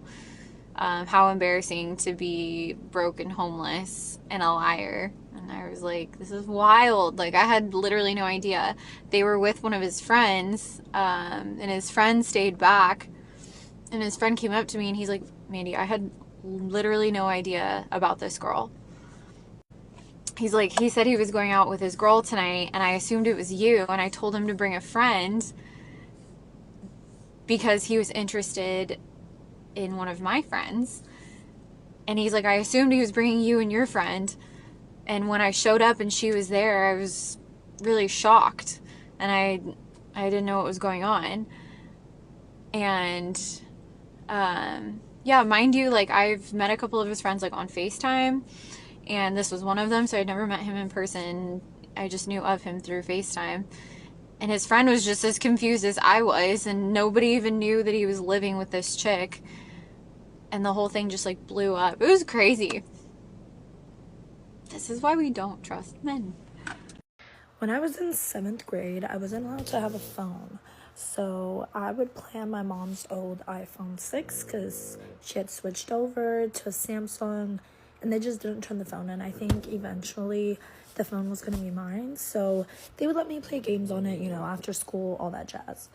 Around that time in 7th grade is when Snapchat, Instagram, all that jazz was poppin'. You feel me? So me being the crazy kid that I was, I decided to sneak Snapchat and Instagram on my mom's old phone that I would play freaking Subway Surfers on. So what I would do is before school and after school, I would download Instagram and Snapchat and like respond to everyone's messages, like, you know, check my likes, check everything. And then I would delete it like before I went to bed or like before I went to school. Well, one day my mom comes into my room before school because, mind you, I was fucking crazy. I would get up like an hour earlier before I had to get up for school just so I could log into Snapchat. Like what the fuck? To what? Send a GM streak? Yeah, well, one morning my mom comes into my room and like she snatches the phone from my hand and she's like, what are you doing? Go to school. Like, because I guess I was like about to go to the bus stop and it wasn't like coming out of my room because I was literally on fucking Snapchat while my mom didn't know. So obviously I'm like shaking up. I go to school and I'm like, I'm freaking out all day, but I hid Snapchat and Instagram like in this little game folder that I had all the way in the back. So I was hoping like, you know, nothing crazy would happen and that she just would, you know, put the phone away and go about her day. That is when I was very wrong. So I'm about like halfway through my school day and I open up my fucking Chromebook to my Gmail and guess what I see? Guess what I see? I see an email from my fucking stepdad. I open up the email and it literally says, like, it's so straightforward. Found Instagram and Snapchat on your mom's old phone. Deleted and deactivated all accounts. And there's like screenshots of all my fucking messages with all my friends. And around that time is when everyone would save every single fucking chat. Like you would click on it and save it like in Snapchat. So I was basically fucked. So I'm literally like, I go pale. Like all my friends are like, oh my god, Ina's gonna fucking die when she gets home because they knew the type of parents that my parents were. Like, so obviously like I don't respond to the email and I don't even want to go home. Like I'm freaking out the whole fucking day. The craziest part is I had texted one of my closest best friends and we were literally like mimicking someone, and one of the chats that was saved was me texting her and saying, guess who I am, and then like in quotes I put, hey, my name is blah blah blah and I like to suck. Bro, I was in 7th grade. What the fuck was I doing? Why was I acting grown? Like, why was I acting grown in 7th grade? Yeah, and then I get home, like, off the bus, and then I waited 30 minutes outside my house because I was so scared to go inside and get my ass fucking whooped. Well, I went inside, and, you know, shit hit the fan, and then, you know, that's who made me who I am today. Like and follow if you want more crazy lore stories. Get ready with me while I tell you about things that piss me off. First thing that's pissing me off is the way I look right now. Skin chopped, breaking out. Oh, pale, perfect. Awesome. You guys know I love a good list, so I wrote all these down to give you the best things that just piss me off. First things first is people with absolutely zero manners. I cannot stand this. Whether if that's I'm holding the door open for you and you don't say thank you, or if I'm grabbing you something and you don't say please and thank you. Literally anything that has to do with please, thank you, anything at all. Like, I'm so sorry, I'm going out of my way to do something for you, and you're not even saying anything in return. Crazy. That kind of plays into my... Okay, perfect. Okay, next thing is people who cannot communicate. Whether if that's how they feel when they're mad or sad, or they don't want to talk to me, or whatever. Please just use your mouth. We're grown. Say how you feel or shut up. Me and my roommates have this saying, it's called speak your truth or shut the fuck up. And so more of y'all need to follow it. Next thing is people who are avoidant in relationships and friendships. I totally understand everyone is different and that's totally okay. But if you are grown to where you and your actions are making you upset, where you don't want to talk to me, make it make sense. That's the dumbest thing. I just cannot comprehend it, like, at all. Maybe that's an unpopular opinion. And you know what? I'm okay with having that because no one's perfect and it's definitely not me either. But nothing pisses me off more than people who are avoidant. I have a really good example of this guy that I literally liked for 3 years, and I went and saw him in January, and it was like this big clusterfuck afterwards. And he ghosted me. So if you guys want to hear that story, let me know because it's truly embarrassing and very annoying. When a guy says something is a non-negotiable and then they actually don't even do it themselves. For instance, my ex-boyfriend, his mom wanted a godly woman. Why is your son not godly? Raise your son to be godly and maybe he'll attract what he wants. Also, who are y'all to tell me about my relationship with anything? Please don't piss me off. This was a thing in high school that I always hated that my mom did. She was like, you need to go clean your room before our guests come. Are the guests eating dinner in my room? Like, do we have a table for 7 in my room or what? Because why does my room need to be clean when all of our family members are coming over when we're going to be eating at the dinner table? Pack it up. Like, no. When a guy Snapchats me and I leave him unopened and then he unadds me and it says I'm subscribed to him, bitch, I am not your follower. I promise you that. I hit that unadd button like I'm the fucking Flash because who do you think you are? You are not famous. That is one of my biggest pet peeves with boys my age. Keyword boys, I'm 21 years old and all the guys that are around me still act like little boys. Another one that is kind of pertaining to the last one is on delivered is crazy. Have you ever taken the 2 brain cells that are in your head and rubbed them together and realized maybe I don't want to talk to you? Maybe that's why I'm not answering you. Maybe that's why I'm leaving you on red. Maybe that's why I'm leaving you undelivered. This actually happened to me this morning, but when a guy comes up to me, and obviously I'm not interested, but I'm trying to be nice, I always just say I have a boyfriend. Do I have a boyfriend? No. Not yet. I'll be like, oh, I have a boyfriend. And they're like, oh, like, you don't cheat? Are you dumb? That literally happened to me today while I was studying for my exam. A guy on the football team asked me that. And then it also happened to me when I was at the beach, and a guy came up to me, he's like, oh my god, you're so cute. First of all, you're so fucking chopped, get out of my face. Second of all, no, I'm not gonna cheat on my imaginary boyfriend that I'm making up just because you want to be a fucking loser. So when did it become normalized to cheat on your significant others, and who normalized it, and why does every guy think that it's so normal? Especially in college. Do y'all ever want to get married and have kids? Like, I'm embarrassed for you.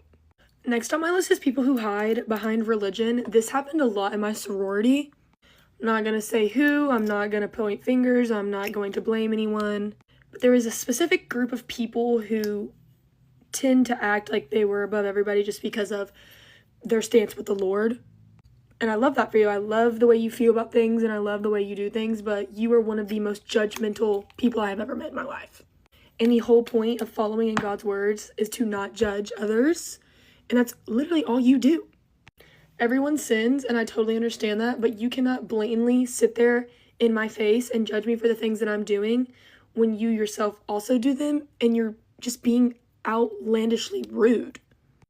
Again, not going to go too deep into that, but I would love to do a story time about pros and cons of Greek life, and there was definitely more pros than cons, but I'm going to keep it a buck. I'm so glad I'm not in my sorority anymore. I love a lot of the girls that are still in there, dislike a handful or so. And you know, that's okay because I don't owe them anything. Next is when people judge me for my actions. Example, I'm 21, I'm legally allowed to drink, I'm in college, yes, I drink alcohol, yes, I smoke weed, I'm sorry. If that's not your speed, that's totally okay. I've been doing it since I was in high school. It's very like normal for me. My family knows. I don't personally think it's a big deal. I don't idolize it. All of these different characteristics. I've never had my own vape before. I don't vape. I don't have a nicotine addiction. Will I indulge in a drunk cigarette at the bar sometimes? Absolutely. And if you're gonna see me from across the way and judge me, baby, that's on you. Please don't piss me off though, coming up in my face and being like, oh, that's nasty. What's nasty is that alcohol you got all over your fucking shirt because you're sloshed. I remember this guy that I was supposed to hang out with. He may actually see this video because I think he still follows me. Anyway, I just realized that I have like paint all over my fingers. But he told me that our personalities didn't match because I smoked. That has nothing to do with my personality, but that's totally okay. If that's how you feel, then that's how you feel.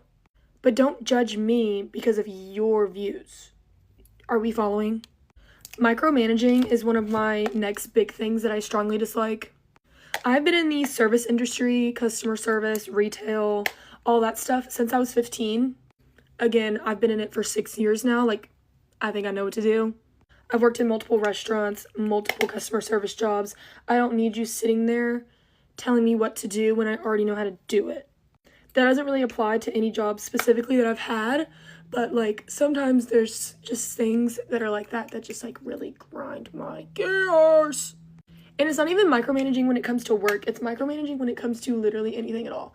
It's like, I don't need you to sit here and tell me how to do something when I've been doing it for years or months or days or whatever. It's like, I can do it. I got it.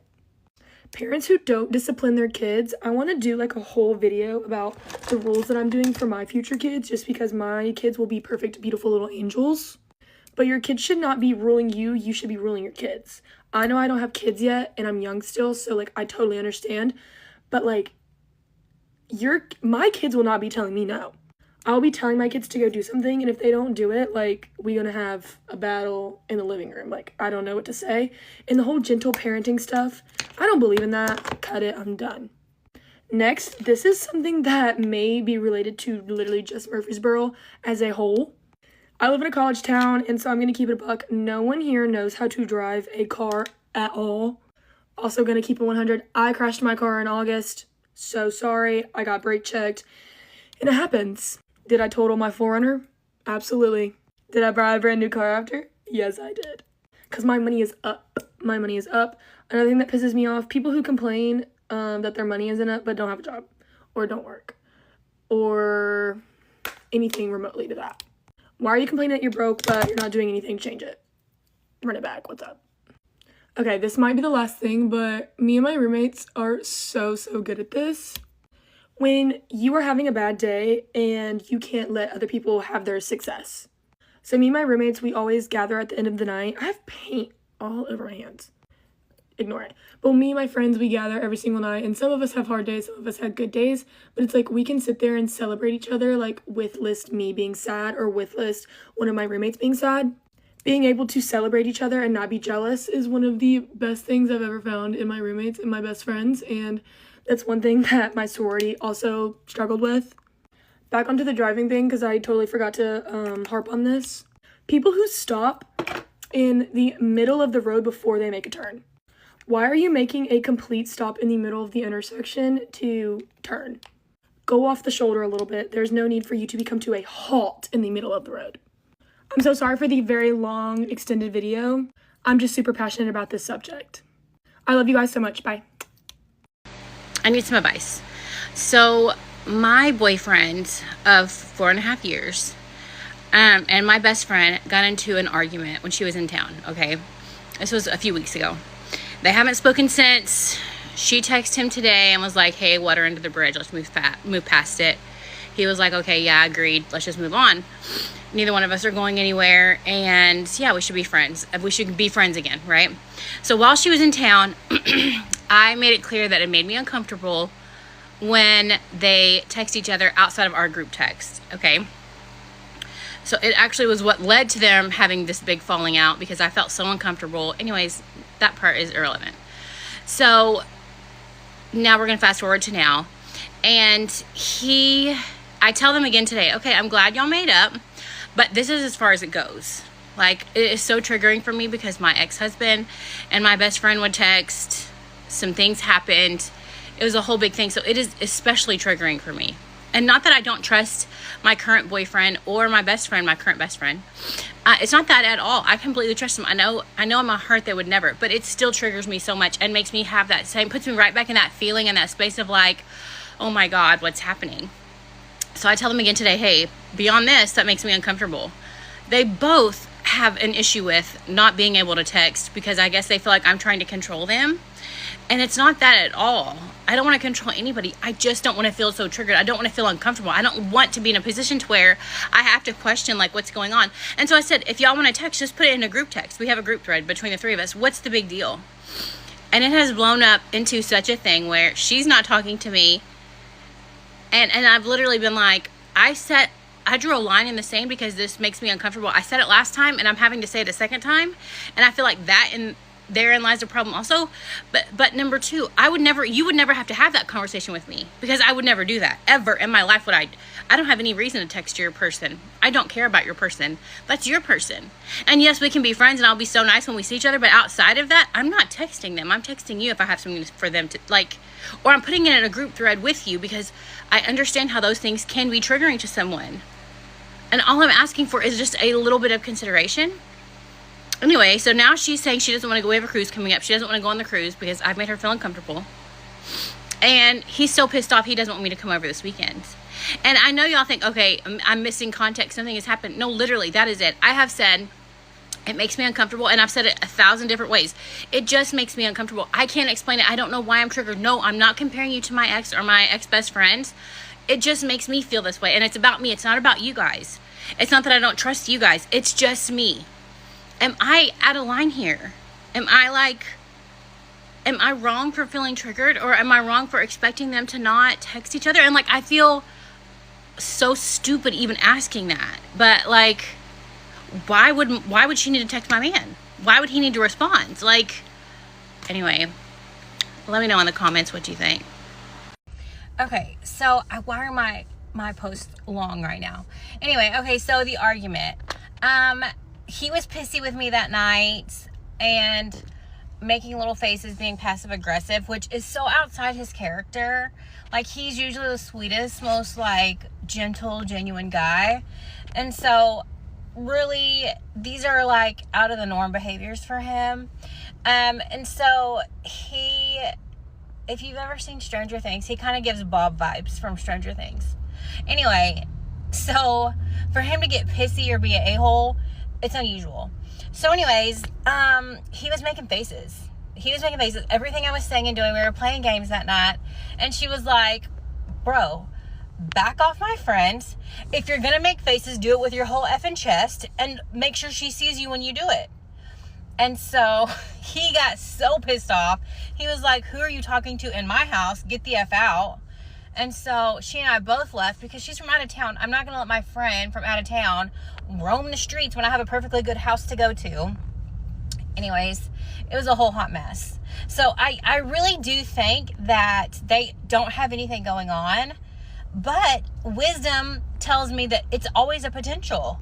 And before I get to the point to where I'm not trusting either one of them, or it has an effect on my relationship and his relationship, or my relationship and her relationship, we're going to cut this out real fast. And so, yeah, there's been so many people in the comments, which for the majority of people are like, no, valid, very valid. Why do they need to text each other? Which agreed. But then there's others that are like, it's because you're insecure. And I'm like, no, actually, oddly enough, I'm actually quite secure and confident.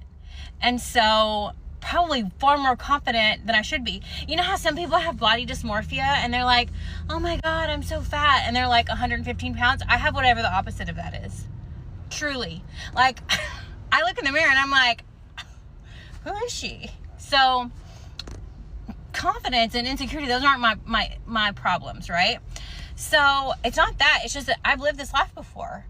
And before it gets to the point to where I know I'm like going crazy, driving myself crazy, I'm not putting up with that shit. I'm not even allowing that into my relationship. So anyways, that is what the fight was about. She was actually defending me, and it was just a whole big mess. My doctor gave me a husband stitch without my consent. I'm currently recovering from surgery to fix what he did to me. I've talked to lawyers, I've talked to people, but I seriously nobody will take my case. So I figured I'd warn other mothers out there that this is still a thing and be aware of it when you're giving birth. If you don't know what a husband stitch is, it's when the doctor sews up your vagina tighter for the husband's pleasure. With my son, I gave birth to him last May. I worked so hard in preparation for his birth. I prepared my body, I did all the perinatal massages, all of it. And I barely tore. And the doctor, Dr. Wasserman in Show Low, Arizona, he said, "Congrats, you only need one stitch. You barely tore." I was so happy. Oh my gosh, I was so happy. I'd worked so hard because I tore really bad with my other two. But this one, I was like, oh my gosh, I could cry. I was so happy. Well, the next day he comes in and we're, in newborn bliss. We'd slept for 2 hours, all of that stuff. The doctor looks at me and says, "I gave you an extra stitch to make you more taut down there." And then he looks at my husband and smiles like, "You're welcome." And my husband and I are like, "You what?" We were seriously so stunned, and then he left. I felt like I was shocked. Like, he did what? He gave me an extra stitch? Anyways, time goes on, and that stitch, because it's not supposed to be there, it fell out. It gave me, came undone, and it was giving me a lot of complications. I went back to Summit Hospital, and the nurse practitioner there just ripped it out. I was in so much pain. Anyways, time goes on and it doesn't heal properly. It hurts down there. I'm in a lot of pain. I finally see my original OB and we schedule surgery because there was a neuroma from where my body was rejecting this stitch because it's not supposed to be there. Anyways, I just got surgery yesterday. Hopefully I heal well from it. But I honestly think the worst thing is that I feel so violated. I just feel like, why would he do that without my consent? It is 2026. So to all the mothers out there, to all the ladies giving birth, unfortunately, this is still a thing. So make sure when you're giving birth that you are very direct with your doctor. Because the last thing on earth I would want is a husband stitch. Same goes for my husband. He didn't want one. Everything goes back to normal down there. It all comes back to the same size. It's not like you're stretched out. It all goes back and everything is fine when you let your body heal the way it's supposed to. So anyways, Dr. Wasserman, Sholo, Arizona, don't go to him. Not that I have to prove this to anybody, but I gave birth on May 1st and it was in the morning. Then the doctor came in and told me, "Hey, I gave you an extra stitch so that you'd be nice and taut," or whatever. May 1st, 9:03 a.m., I texted my sister, "Dude, I think the OB gave me a husband stitch." He came in to talk to us and said he gave me an extra stitch to make me taut and then smiled at Tanner. Tanner's my husband. My husband didn't request this. I didn't request this. I didn't consent to this. My husband is furious about it as well. I have extensive paper trail of me going to the doctor a couple weeks after I gave birth complaining of, "Hey, it's hurting down here. This stitch is hurting." I have appointment notes showing my complaints. And now I have a surgery where they literally had to go and remove a neuroma because of the built up of scar tissue because there was a stitch that was not supposed to be there. I filed a complaint with the hospital and I've messaged several female attorneys, so we'll see. I'm so glad that you healed up just fine. I did not, which is why I made the video. The stitch hurt my body where I had a neuroma. It was painful. It hurt for 11 months. I had to have it surgically removed and I'm recovering from surgery. So no, I wouldn't have healed just fine. Tell me you're not a girl's girl without telling me you're not a girl's girl. I am overwhelmed by the response on my video. First of all, I'm heartbroken to see hundreds of women comment saying the same thing happened to them. Most of the medical advancements and drug studies and things like that have only been done on men. Women's health is so overlooked and so grossly understudied. And it makes me so sad to see so many of you commenting saying that you also were given a husband stitch. And it irks me that there's people jumping on here saying that this isn't true, this doesn't happen, when there are hundreds of people saying that this happened to them. And I'm sitting here 3 days post-surgery of it completely messing me up. So to those reaching out, giving your support, thank you. I super appreciate you. Some people mentioned starting a GoFundMe, and I don't want to do that. I don't want to take y'all's money. But if y'all stay, watch my videos all the way through, let the Creator Rewards program help me be able to fund and be able to talk with this lawyer that I'm currently talking to. Because I'm going to continue to speak up about this. And I want to stand up for those women who never got a chance to. And for those of you that need education and need to understand what this is, say this is your vaginal opening, okay? I got a little tear. The doctor sewed up the tear. And then the doctor sewed it up more to make it tighter. He told me and my husband to our faces that that's what he did and that's why he did it. That stitch caused an aroma, which is a bundle of nerves, a literal bump on the opening of my vaginal canal. And I had to have it surgically removed because it hurt so much. And to the hundreds of women who have had this happen, and to those who are going to have babies, make sure you explicitly say no. Don't even think about it, because unfortunately it's still a thing. No. Younger sisters had the worst trauma. Did anyone else have a older sister who would bring over boys and your mom would be like, oh, stay downstairs with them so they don't do anything, and then they would just make out in front of you? Jasmine, yeah, I'm talking to you. Get ready with me while I tell you another reason why me and my best friend are not friends anymore. So basically this all starts at night. Like, we were hanging out, this was a Saturday. We were hanging out all morning, went and got acai bowls, normal Saturday, like we were fine. Then these two guys asked to pick us up. And I was like, no. Like, we don't even know them, like, this is, no. And she gets mad at me, and she's like, okay, then I'm just gonna drop you off at home because I'm going. And I was like, okay, like, I don't know them. I'm not, and where they wanted to go was like this place. It's like literally in the middle of absolutely nowhere, and there's no like service. So like if something happened, like we don't even know these people, and you can drop me off. Like at that point I was like, what the hell? Like, what is she doing? And then she drops me off, whatever, don't hear from her. It's probably like 3 o'clock now, like whatever, we've been hanging out all day. Well, not like all day, but like all day. I go home, I take a shower, and I get ready because one of my other friends asked me to hang out, and I was like debating if I was gonna go or not, but I was like, I'm just gonna get ready in case I do decide to go. I was getting ready, she calls me, she's like, I'm here. And I was like, what? I go outside, I'm like, I'm not even like, what do you mean I'm here? And she's like, we're going to the foothills by ourselves. And I was like, okay. And I should have known, like, something was up, because who goes by themselves? Like, why would we just go by ourselves? I don't know. I get in the car. Well, she comes in. I get ready a little bit more, because I was like, I was literally, like, at this step of my makeup, almost exactly.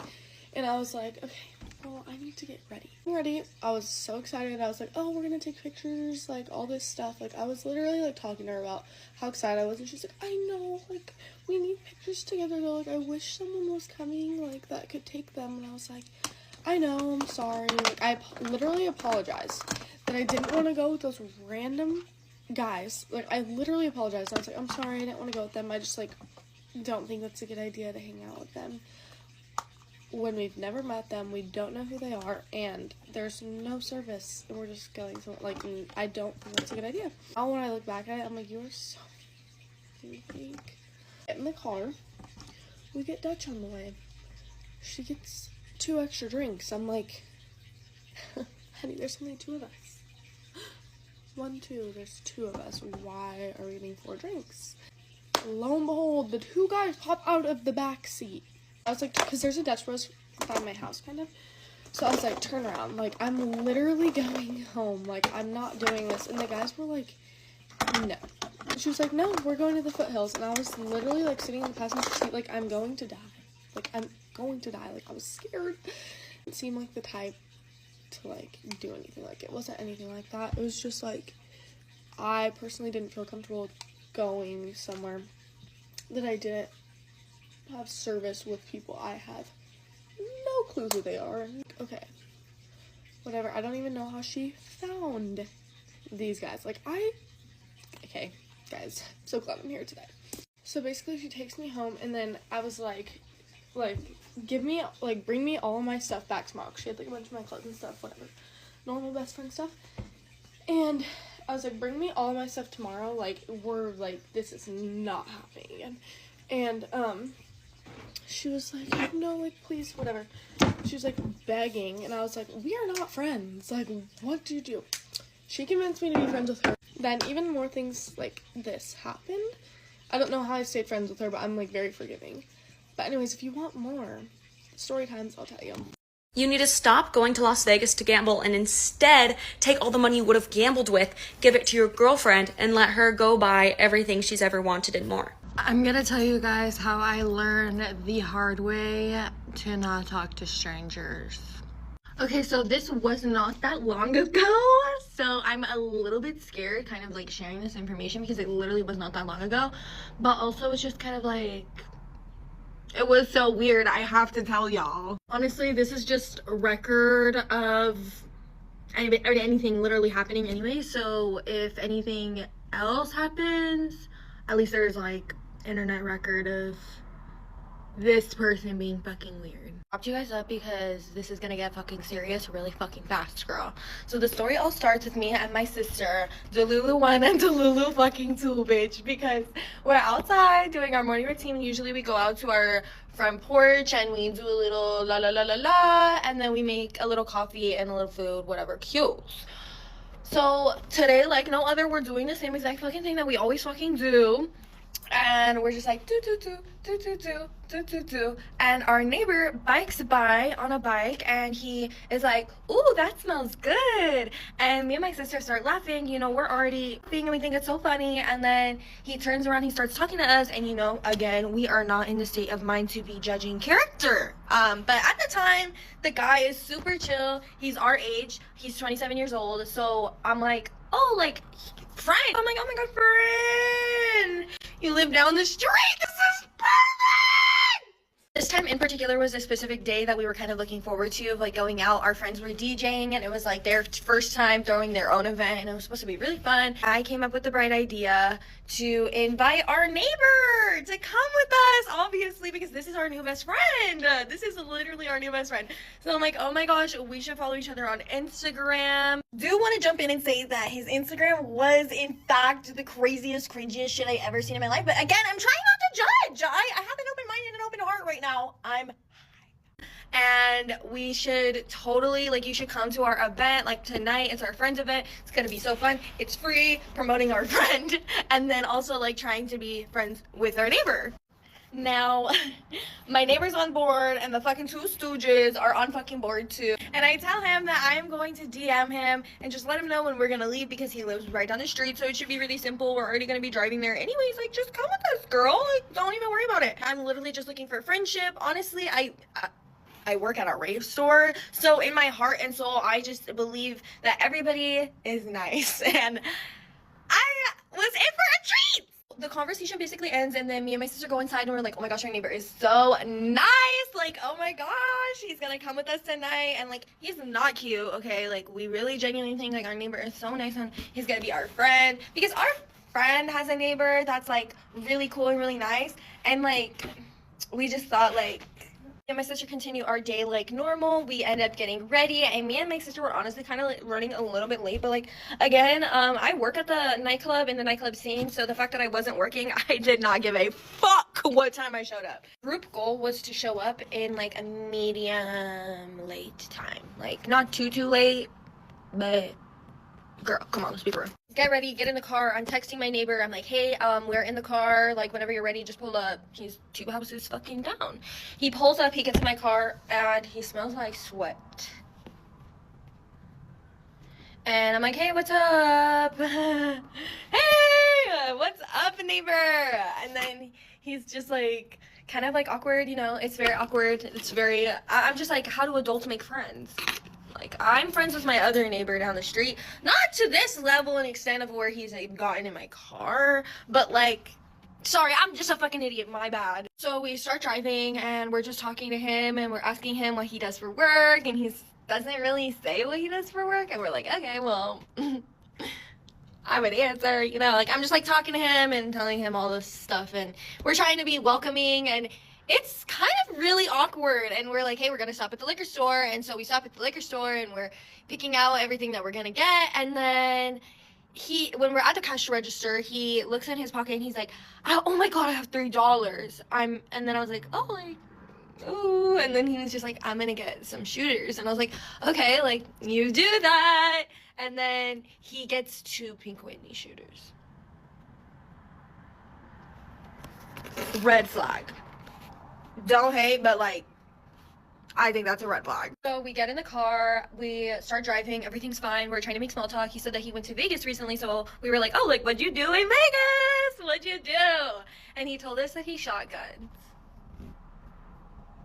And we were like, wait, oh, that's so cool, like a shooting range? And he's like, no, just like out in the desert. Like, oh, okay. I'm really trying not to discriminate on people's hobbies, because I did once say that I thought it was really annoying that a lot of adults don't have hobbies or like do things for fun. Like, we don't. So if you have something that you do for fun, I love that. And he then said that he was an American Mexican, and this is where it starts to get a little murky waters, honey, because I know you ain't repping. I know you as a Mexican are not repping what we're selling right now, girl. And so I'm just like, oh, okay. And then we're driving, and he's like, now he's in the middle seat. He moves over to the middle seat to get closer to us, to like kind of like lean forward and talk to us like this. And that was kind of a little like, ooh, you know, because he again smelled like sweat. Me and my sister were already running kind of late, and so we're looking at each other through like the mirrors, like knowing that we have to continue. But at the end of this, all like our friends are at the end of this, and we don't have like 2, 3 friends. Like, we have a village, so like anything goes wrong, anything, we are going to our village right now. And then he starts telling us like, do you want to know something crazy? And I was like, okay. Okay, like, what is it? What? And he tells me that his dad basically wants him to sleep with his stepsister and set him up with his stepsister, because he wants him and his stepsister to be together so that they can keep it in the family. Honestly, me and my sister, I feel like both took the approach of like, bro, what? And then he was like, yeah, I just want to be with somebody that I really like, that likes me for real and not like set up. And I was like, that's like, I think everybody wants that. I think that's a normal, like, that's like the most normal thing to want. I hope you find it, pal. Like, I hope you find it. And he continues to tell us that his dad is super mad at him because he came out with us, and he told his dad that he saw 2 cute girls down the street, and he met them, and we invited him out. Told his dad, and his dad was super mad, and then he apparently showed his dad my Instagram, my personal Instagram that I had given to him earlier in the day. And then his dad got super excited and told him to get with me, and he was like, chill, like trying to like stroke his ego. I'm slowly realizing as I'm driving that I'm going to have to tell this man that I am not really interested in that in any way, shape, or form, because he eventually says like, oh, if like you like me and I like you, like then that's like we'll be together, but if it's not a match, then it's not a match. And I was just like, hey, so I honestly am not here because I'm looking for some like matchmaking type situation. I really genuinely thought that we were gonna be like friend vibes, and like I was bringing you here so that you can be my friends, because my friends are really cool, and I will always hype up my friends. After analyzing his like reaction to me rejecting him, essentially, because of the type of man that he is, that is basically end of world behavior, and he seemed very different after I rejected him in that way. He was not really seeming like he was wanting to hang out with us after I told him that I was not interested in him in that way. He's pretty quiet, as I kind of anticipated he would be, but honestly, I'm never gonna not advocate for myself, so sorry. You should be happy that you as a man are even in my car and I gave you a chance at friendship. Now you're gonna sit there and act quiet and be weird, and like you were already being weird before. Like, I'm already not really vibing with it, and I'm realizing that I'm getting in deeper and deeper shit as I'm driving out there. But you know what, mama, the bus is still moving. So we continue driving, and we get out to where we're going. I sent him the flyer. I told him exactly what time. So I literally laid it all out for him. And as we're getting out to where we're going, Boyle Heights, I don't know if y'all are familiar, is not downtown LA. Boyle Heights is not downtown LA. And he's like, literally tweaker. Like, he literally, I triggered tweaker mode. It is fight, flight, or tweaker, and I triggered tweaker. He was acting crazy in my backseat, and he's like, we're all the way out here, oh my gosh. And we like see the LA skyline. Me and my sister are like, oh my gosh, I love living in LA, you know, because we're girls. And he's in the back tweaking out, ruining the vibe. He was ruining the vibe, bro. And so then we're like 4 minutes out once we get off of the exit of like the freeway, and he's like literally tweaking the entire ride. I asked him like 3 times. I'm like, hey, are you okay? Like, are you good back there? Like, we're fine. I've been in sketchier areas. It's literally just industrial. You basically just need to look the fucking, like, how the fuck are you 27 years old and you're scared of Boyle Heights? Like, I'm sorry.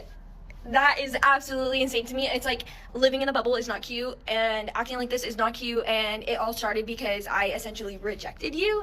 He was acting super, super weird, and then he was saying that he wasn't going to come in with us literally at all anymore. He told us, no, I don't really want to go in anymore. I'm teaching you guys a lesson. I don't want to go in there with you guys, so that you guys are just going to pick up on some guys there. And we're going in like, hey, we're going to meet our friends. So then he says, I'm gonna wait outside of the car. So he gets out of the car. This is the first time that me and my sister are interacting without this man hearing what we're saying to each other. We turn to each other, we look, and we say, we fucked up at the same exact time, because what the fucking fuck, this guy is weird and tweaking out, and now he's out walking around in LA, but it was the scariest thing ever 2 seconds ago. Like, also forgot to mention that he was making it a point to say that we were going to abandon him there in LA, and we were gonna leave him there, and that's another reason why he didn't want to come in. That's why he wanted to walk outside, because we were going to abandon him. And my sister literally said, you're getting a higher chance of getting left here if you don't come inside with us. And he was like, no, like, you guys are going to leave me, like, I'm just going to wait outside. And like, I'm already thinking, like, you're not going to wait in my fucking car. Like, that's not where you're waiting. Like, if you're waiting outside, you're waiting outside in the streets of LA that are so fucking spooky. Like, you're dumb. So me and my sister look at each other and we're like, we need to call an adult, because we fucked up. So I call my friend Lily, and honestly, I still, to this day, am very, very sorry, Lily, that I subjected you to this man. But basically just tell her to park in front of me, and that I'm parked really close by, and that we invited our neighbor because we thought it was going to be really cool and chill, because she has a really cool and chill neighbor, and our neighbor was not really fucking cool or really fucking chill. And so she pulls up, and she looks darling. She looks so cute. She has the cutest fucking outfit on ever. We all get out of the car, and we walk over to the car, to Lily's car.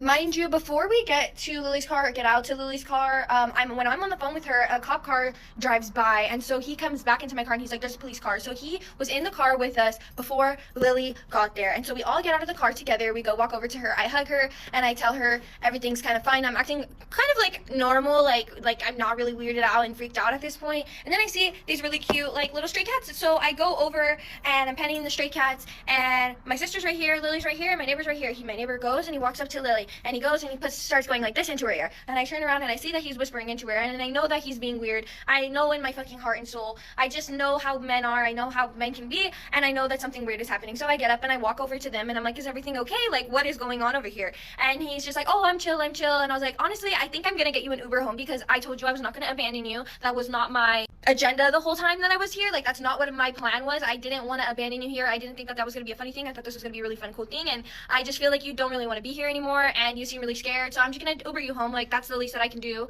And he's like, no, like, I'm gonna go in with you guys. I'm gonna go in. And so then my friend, as I'm having this conversation, my friend is going up to my sister, and she's talking with my sister, and my sister kind of like goes like, ah! And I hear that, and then I'm like, what's going on? So then I turn around and I'm talking to them, and you wanna know what they fucking tell me? To one of my sweetest friends, my darlingest angel friend. She's so fucking nice. And I literally said, oh, we're going to a village, and yet I'm here at the front lines. My sweetest friend, he turns to her and he says, I'm fighting my boner right now. Why would he say that? In the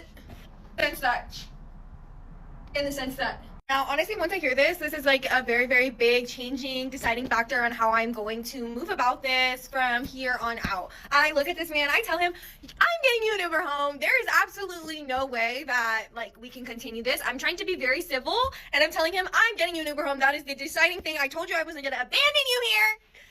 Oh, why did I say that? Literally, why did I say that? I very well should leave him there. Like, are you fucking kidding me? The nicest one of my friends, and I'm bringing you to meet my friends, and you're being so unbelievable. So unbelievable. What warrants somebody to say something like that? If anything, you would want to hide it, right? Like, I don't know. So now my sister Lily and I are all ordering this man an Uber home. His night lasted literally just a little short car ride. The car ride felt 9 hours long, so no worries. I have plenty to reminisce on. But we're getting a fucking Uber for this guy, and he goes across the street and sits on the curb and waits for the Uber because he thinks that he shouldn't be near us, which I think that was the first time he turned his brain on. Uber was a whopping $40. He is sitting across the street and he's like, you didn't even give me a chance. You didn't even give me a chance. It's like, bitch, what the fuck are you talking about? I gave you so many chances. Like, there were so many opportunities where you could have literally just been quiet and awkward and it would have played out so drastically fucking different than it did. But you told us so much stuff that is so, like, crazy and outlandish to the point where I don't even believe that you're doing that. It's just weird that you're bringing, he's like a fucking liar. He's like a little kid that makes up tall tales because nobody's paying attention to him. It's fucking weird. And he's just sitting across the street freaking out. And then I'm just like, I am now so mad because my friend has now been subjected to your fucking weirdness. So I'm yelling across the street back at him, and I'm like, no, we gave you a chance. You are weird. You literally don't know my friend. You don't, that's not a normal thing to do, to walk up to somebody and say that shit. That is weird. We eventually got him in the Uber. He was pretty snarky to the Uber. I felt pretty bad for the Uber driver. And then he went home to his house, and that's when the spam posting started. He posted his first story when he was still inside of the Uber. He had not even made it home yet. He posted a picture of the radio saying that we were basically jealous that he told my friend that he was bricked up, and I was jealous of him, and I was mad that he was having a good time and having a fun time, and that he hopes that we just have a good and safe night, and we did not see eye to eye. I don't know what the fuck he's on. I love that stories have the comment button on, like the option to comment on things, because I literally commented on his story and I said, bitch, I hope you get help.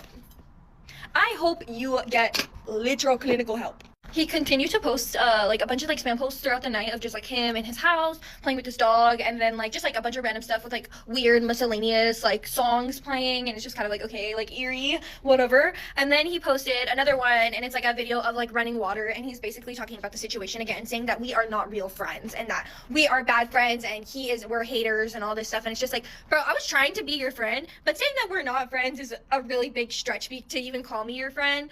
I don't even know you, and I thought you were really weird. So it was just super jarring to think what this guy could be feeling is so detrimental to him, because he is so deep in this psychosis almost. So to us in our brains, our night with our neighbor ends there. We end up having a good old grand old time, and we danced it up with our friends, and we told the story, and we were just like, yeah, it was pretty crazy, and I apologized to Lily. Everything was fine. But in the morning when I went and I watched the stories on Instagram, I saw that our friendly neighbor was being not so friendly on Instagram. I woke up at probably around 11, and by that time it seemed that my neighbor had been drinking for hours. He was posting a lot of crazy stuff, saying that we were being such fake friends and we were not there for him, and he feels like the Joker and like Scarface. And when guys compare themselves to those kinds of characters and people, it gets you in a place where you're starting to question your safety and whether or not this man is gonna come and axe murder you. Because hey, he's posting, and why is there an axe? Why is there an axe? I do fear that I am kind of downplaying the severity and fear that I felt when I was watching those videos, because he had a axe for like landscaping or something, and it's all rusty and stuff, and he has it to his neck saying he's gonna chop wood, and he feels like Scarface. Like, bitch, I'm scared. Like, he is like, look at me, like he's going to chop me up, all because I thought everyone was so blurred. LA love you vibes. Like, what the fuck is wrong with me? It's been a little bit, so it's kind of fizzled out to the point where I'm like, I feel comfortable enough like walking to my car at nighttime and not feeling like he's literally hiding behind my car with an axe. So I don't live in complete and utter fear anymore, but just maybe take my story and learn from my lesson and don't talk to strangers like that. There's a time and a place to talk to strangers, and you need to know when to draw the line, as I do as well. Yeah, so that happened to me. The suspect is still at large, but hopefully he doesn't axe murder me. And if he does, it was Kevin.